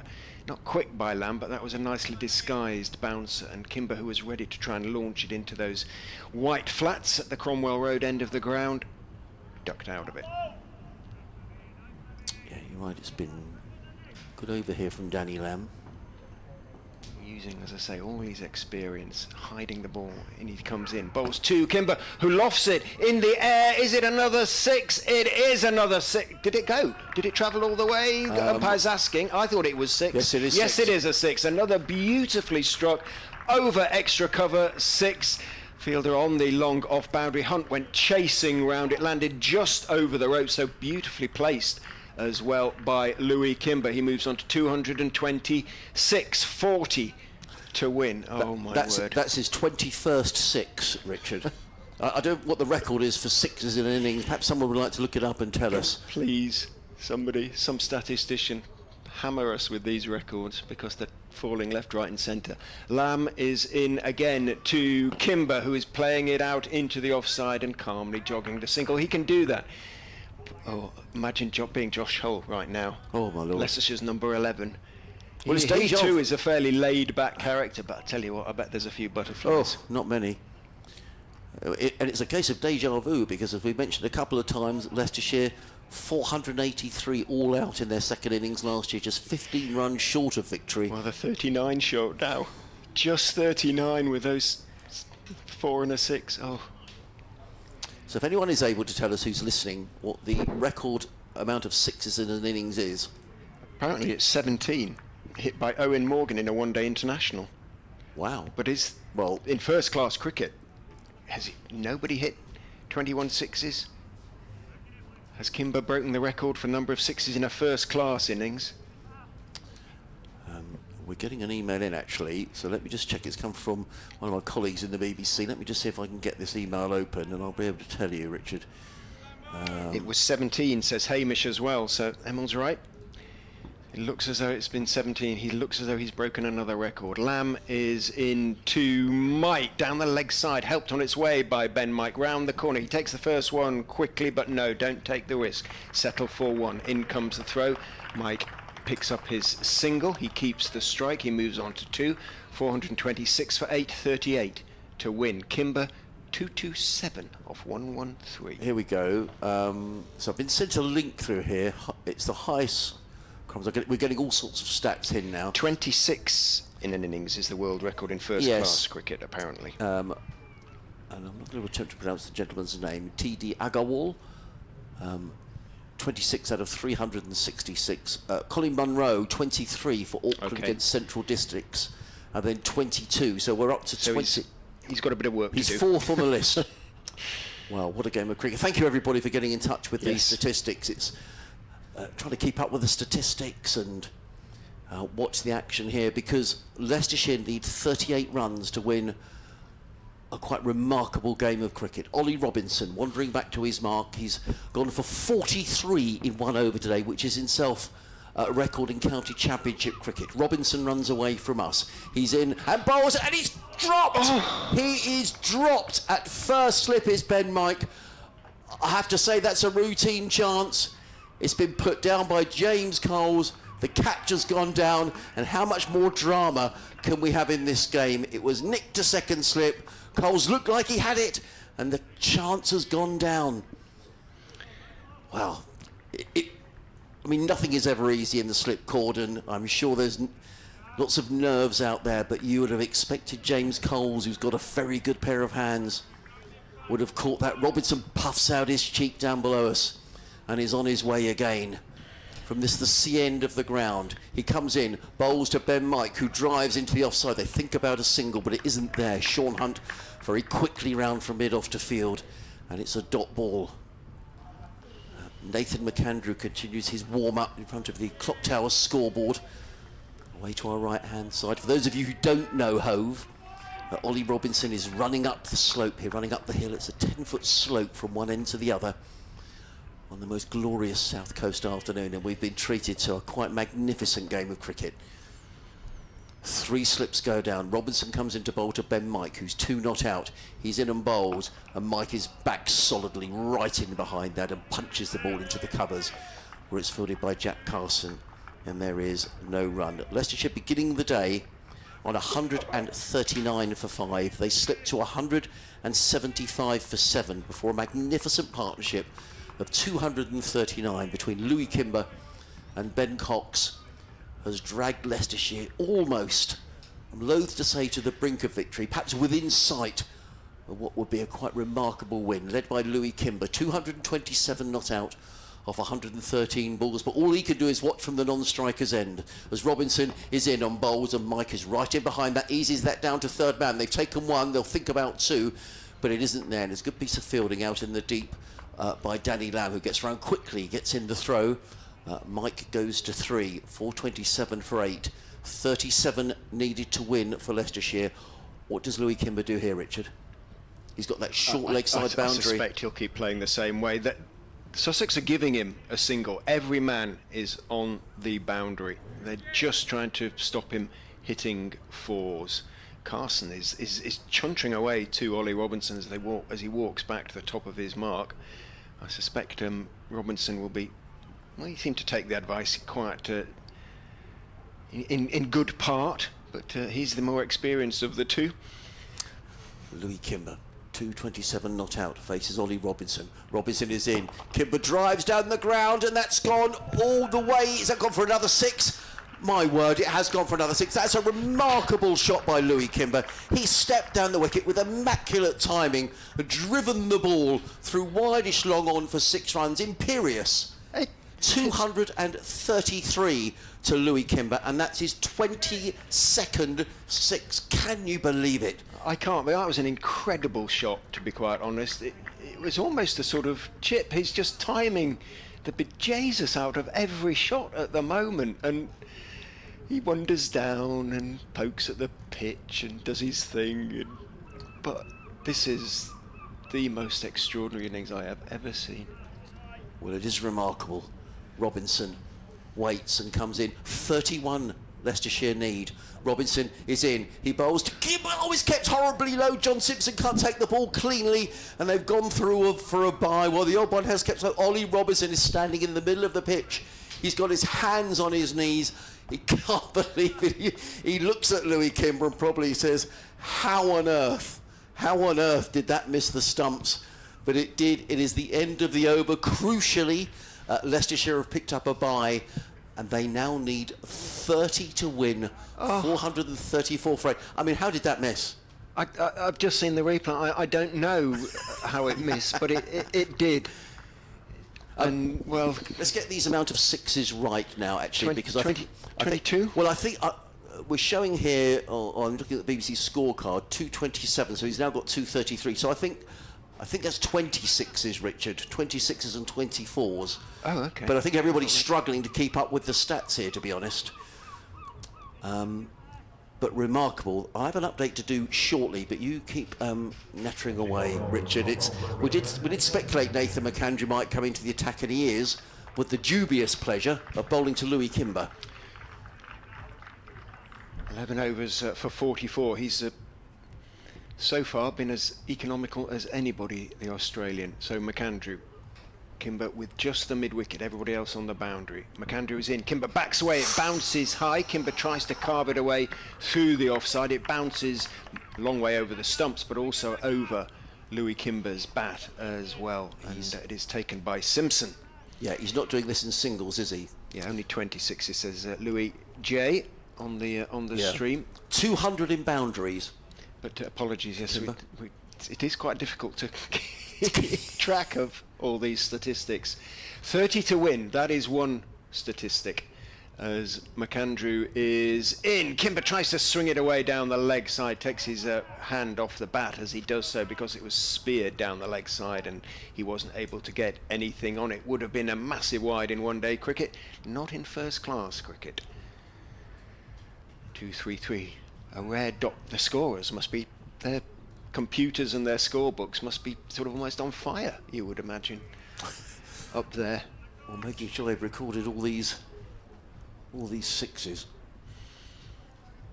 McAndrew leans forward.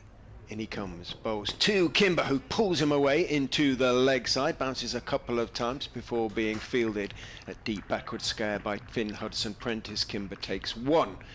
29 to win, 435 for 8. Kimber on to 234. Yes, Louis Kimber already has the championship record of 6s, beating Ben Stokes' 17. So various messages coming. I think that's Alan has sent that through. Thank you, Alan. So he's the most championship record sixes, beating Ben Stokes' record of 17. He's now on to 20. Thank you, Al. Thank you. It is the fourth highest score by a number 8 in all first-class cricket now.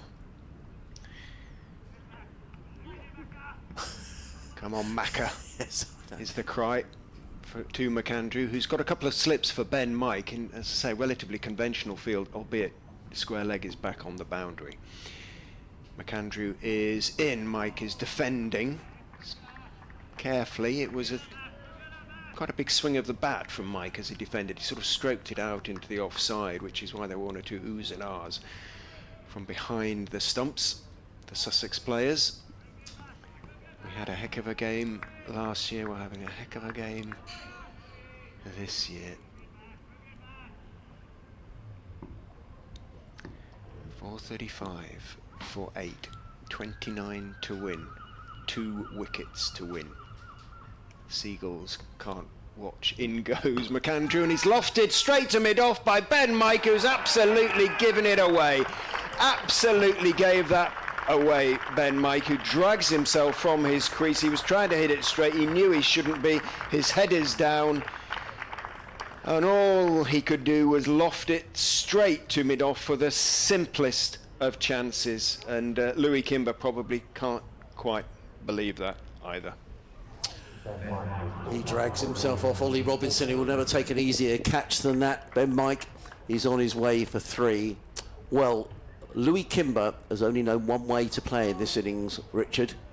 And I just wonder now, with Josh Hull coming in, we're ready to do the update to the listeners on BBC Radio Kent, Sussex and Surrey. As out comes the last man, Josh Hull. 29 needed to win. 19-year-old left-hander. What do you reckon, Richard? You've seen a lot more of Josh Hull than I have. Yeah, I mean, he's not a rabbit. For sure, he's not a rabbit. He can hold his own. But this is a huge ask. Sussex's game with Leicestershire at home. Well, Adam, probably one of the most remarkable games of county championship cricket you could wish to see. Leicestershire are 435 for 9. They need another 29 ones to win. They've only got 1 wicket remaining, but the innings probably of the season has come from Louis Kimber, the Leicestershire number 8. He's 234 not out. He's hit 26s and 24s. The big question is whether it's enough to get Leicestershire over the line. Elsewhere, defeat for Kent today against Lancashire at Canterbury. A win for Surrey, the county champions, at Worcester. But this is a remarkable game of cricket, and it could still go either way. Adrian, thank you. You can follow that one and all the remaining games. So, Josh, you ought to take over. You're only 1 ball away from victory here. well, 1 more ball in this over. Josh Hull just needs to survive this, doesn't he, and get Louis Kimber on. 3 slips in place. There's a short leg as well. Nathan McAndrew, the Australian. We said he'd been warming up. He comes in and takes a wicket. John Simpson adjusting his field. Josh Hull he's watched all this unfold from the balcony of the Leicestershire dressing room. Come on, Macca again is the cry. Nathan McAndrew around the wicket, in and bowls to Hull, who plays confidently enough on the bounce to short leg. Is fielded by Ollie Carter. So applause around Hove for the tall Australian who takes his sun hat and wanders back to his fielding position. 29 needed to win. Louis Kimber is the man on strike. They're having a natter. Kimber will be hitting towards that short leg side boundary. I just wonder here, Richard, I mean, Ollie Robinson's going to bowl the next over. But he's already hit, well, Robinson's already gone for 43 in 1 over today. I'm not saying that's going to happen again. But he hasn't been shy on taking on Ollie Robinson. No, and you're right, he will take him on, I'm sure. So this is it, folks.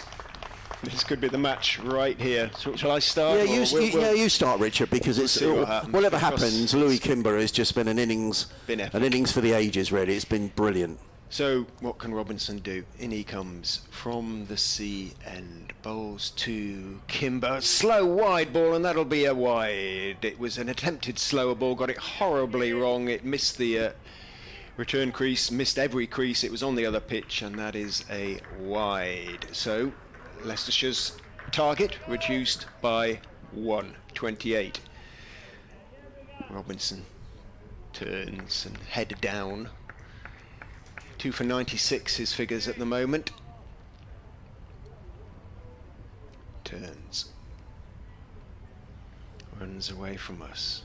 Bowls. Kimber hits him hard, straight back over his head for a massive 6. Beautiful shot that bounces up and almost into our hands here. Beautifully hit, absolutely straight for 6. 21 sixes in the innings for Louis Kimber. Moves on to 240, 22 to win. we said he's not been shy on taking on, but that was absolutely gun barrel straight, wasn't it? It was. What a blow. Straight over the umpire's head, gloriously hit. Now he's going to move his long on Hudson Prentice straighter. He's talking to Carson again now. Robinson, it was a length ball, it was right in the slot, and Kimber said okay and whacked it straight back over his head. 240 off 119 balls, 22 to win. Robinson has brought up his 100, 2 for 102. Now in he goes, bowls again to Kimber, who hits it back down into the ground. It runs past Robinson down to Hudson Prentice. They will not take the 1. They won't take the 1 because that is only the 3rd ball of the over. Thank you to Ben, thank you to Laurie Colliver for sending through the stats in terms of Ben Stokes' record, which has been eclipsed, obliterated by Louis Kimber. 17 sixes in a county championship innings. He's up to 21. The tactic is clear now. Kimber fancies he's got to do this on his own. And who's to say that he won't? Whatever happens, the Sussex faithful have seen something very special here today. In goes Robinson, bowls. Kimber swings and misses outside off stump. It was pretty wide, but no, says umpire Pratt, it wasn't quite wide enough.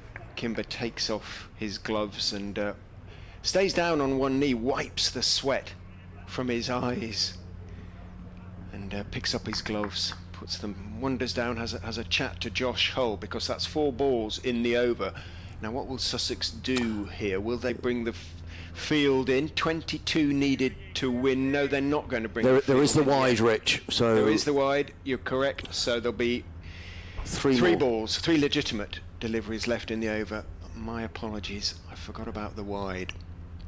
Robinson is in, bowls, foolish to Kimber, who steers it out, could be 2, should be 2. They turn for the second, in comes the throw. Hull has got long strides, he makes his ground. Robinson looks back at the field, nothing to do with Danny Lamb. He had a long way to run, he picked up clean, he got his throw away, but Robinson giving Lamb evils, but it's the position of the field, it's not his fault. He got to the ball quickly, got his throw away, but it was well placed by Kimber, who moves on to 242, 20 to win. I cannot believe this. I just can't believe this. Well, he doesn't deserve to be on the losing side, Louis Kimber. I mean, and who says he is going to be on the losing side? It's just a quite incredible innings. Robinson can't believe it. He puffs out his cheeks in disbelief at what's going on here. Runs away from us, sweat clinging to his back, his shirt. Bowls to Kimber, who steers it out towards backward point, and they're going to take the single. Okay, so they're going to give Josh Hull 1 ball to face. Is that correct? Yes. 1, 2, 3, 4, 5, 6. Yeah, 1 ball to face for Hull, and Leicestershire need 19 to win the game. And just to reiterate for those of you who are just joining us, last year in this game Leicestershire scored 483 in their second innings, and they failed to win by just 15 runs, and the history almost repeating itself here. They've only got past 400 3 times in their second innings of a championship game, twice in the last 2 years, both against Sussex at Hove. And we've been here for both. It's been wonderful entertainment. They lost the first by 15 runs, as Adrian said, and they are 19 short at the moment. 18 of the tie. Oh. 3 sixes from Louis Kimber. The way he's I playing. don't think my heart would stand it. Robinson is coming into bowl to Josh Hull. Can he survive this delivery? He's in and bowled Robinson, and Hull is pretty confidently forward, plays the ball to short leg along the deck, and it's a dot ball, but importantly for Leicestershire, Josh Hull has survived. He's faced 2 balls, and Leicestershire need 19 more runs to win. I know aware people joining us all the time here on BBC Radio Sussex and BBC Radio Leicester. Adrian Hums, Richard Ray, the most enthralling game of cricket you should wish to see. When VM Mulder was out early on this morning, Leicestershire were 175 for 7, and really to all intents and purposes, the game was dead and buried. However, that's not to account for Louis Kimber. 243 not out, and he's now facing Nathan McAndrew, the Australian, with Leicestershire 445 for 9, needing just 19 more to win. McAndrew then decides, don't even need a mid-wicket, I'm going to give you one, Louis Kimber. Mid-wicket has gone, he's still walking backwards. McAndrew says, go on, keep going. Tom Alsop, he's 3/4 of the way back. Everybody else is on the boundary. McAndrew in, slower ball, clipped by Louis Kimber, out too deep mid-wicket. Danny Lamb feels they will not take the run. I almost lost where they'd gone, Richard, to be honest. But he pulled it away, didn't he, onto the leg side. Well, when he's done that previously, it's gone over the Spen-Karma pavilion. It has. But he just checked the shot, made sure it was along the ground all the way. So a dot ball. He's already 19 hit. To win. Yep, the most sixes ever in a county championship innings. 21. In goes McAndrew. Bowls to him again. He follows him. He backs away and it doesn't bounce him, but he bangs it in short. And Kimber tries to sort of swat it away and hits it down into the ground. And it's a slightly unedifying piece of cricket. He's cross with himself. He's hit so many clean shots in this ridiculous innings that he looks a little despondent at finally clothing one into the offside. Simpson runs up to field. Kimber leans on his bat, then he twiddles it in his hand and lifts it up high as McAndrew comes in and bowls to him. He drives beautifully, but only as far as the man on the deep extra cover stroke wide long off boundary. It went to him fast. Robinson, is it, out there? But only, well, they didn't take the run. Yes, it is. Simpson claps his hands together. 3 balls remaining in the over. And Kimber and Hull go to have a chat. Do we take one now off the 4th? You okay, Holly? Yes, says Holly. Well, he's looked quite confident, Josh Hull, in he's only faced 2 deliveries. Okay, and he's 2 Lincolnshire lads. As McAndrew is in. Kimber outside his off stump, he's bowled, he's chopped on, and Sussex have won a quite extraordinary game of cricket. And John Simpson, the Sussex captain, goes to Louis Kimber and he puts his hands on his shoulders, and every Sussex player goes to Kimber, who is gone, bowled, dismissed for 243 after a quite stunning innings. Sussex have won, Leicestershire have lost. Well, what a magnificent game of cricket. And to Louis Kimber and the Sussex players, every single player, as Richard said, the first thing that John Simpson did was to run up from behind the stumps and put an arm around Louis Kimber. Nathan McAndrew, who seeded all the Australian, he came down and gave Kimber a hug. He just does not deserve to be on the losing side. What a magnificent effort. 243. 21 sixes. I don't think we'll ever see an innings like that again in the circumstances. When he came in, Leicestershire 175 for 7, and pretty much single-handedly Louis Kimber has brought Leicestershire to the brink of victory, only to be denied with 19 runs needed. Louis Kimber, well, I'm sure he's going to get a standing ovation. There's not a massive crowd here at Hove, as you would think on the final day. Many people, with just 5 wickets needed this morning, thought this would probably be all over within the opening hour. And the Sussex lads standing and waiting, because they know that they've witnessed one of the great innings in county championship history from Louis Kimber. He's broken the record of sixes in an innings, 21 sixes, and I think we'll just stop listening to me and we'll listen to the applause around Hove for a quite remarkable innings.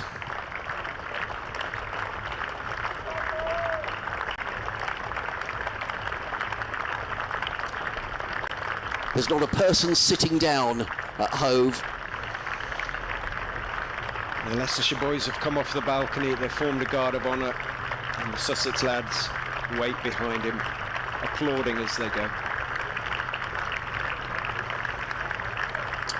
Well, Staff are applauding. Yeah, he twirls his bat around Louis Kimber. He looks dejected as he walks off, but really, it was just the most magnificent innings. Full of shots, 21 sixes, 24s, over 200 of his runs coming in boundaries. But ultimately, it wasn't quite enough. And Nathan McAndrew, we were talking about him warming up in front of the scoreboard, the Australian, has come back into the attack. He's picked up the wicket of Ben Mike, and he's picked up the wicket of Louis Kimber. And Sussex have won the most dramatic game of cricket, Richard, by 18 runs as the players make Sussex have got away with one there, really, haven't they? It's been, they would have never believed it would have got this close, but it has. I don't think anybody would really, and yeah, if a player had to finish on the losing side, it was such a shame it was Kimber in those circumstances. But well bowled, Sussex and McAndrew, they held their nerve at the end, and they deservedly extend their lead at the top of the second division over the county championship. They basically outplayed Leicestershire on the first 3 days of this game. They dominated the first 3 days. They dominated the first half hour. Today, it was just the last two and a half hours that one player suddenly exploded into an extraordinary innings and nearly turned an astonishing game on its head. Well, what can we say? We need to catch our breath, I think, here at Hove. Of course, we'll be getting post-match interviews that you'll find on the BBC website and various social media feeds over the next few hours. County Championship cricket resumes on the BBC on Sunday when Sussex go to Northamptonshire. Leicester at home to Middlesex. But they'll have to go some to beat the drama of what's happened here today. Those spectators that come have certainly had their money's worth. It's been an extraordinary game of cricket. Can I thank you, Richard? Because it's been it's always wonderful down here under any circumstances, but in the last few years have been, frankly, fairy tale stuff, haven't they? Some of the games that these two counties have played haven't always been in the best spirit, but that one was, folks, and that was everything that was good about county cricket. It certainly was. Well, Sussex will meet Leicestershire again in the 50 over cup, which is coming in August. And we'll put this on air. Richard wants to go for a swim. I did promise to go for a swim in the sea, so I will do that. The sea might be a bit warmer there, Richard. He's a good swimmer, is Richard, and I'm sure he'll look forward to that. Paul Farbrace comes out and thanks the ground staff for another terrific wicket here at Hove. Sussex have won here by 18 runs. Thank you everybody for all your emails. Thank you everybody who took the time to send in the statistics as the ball was crashing around the ground from Louis Kimber. Thank you all very much, and we're going to have a break, and we'll do it all again on Sunday. Cheers, Richard.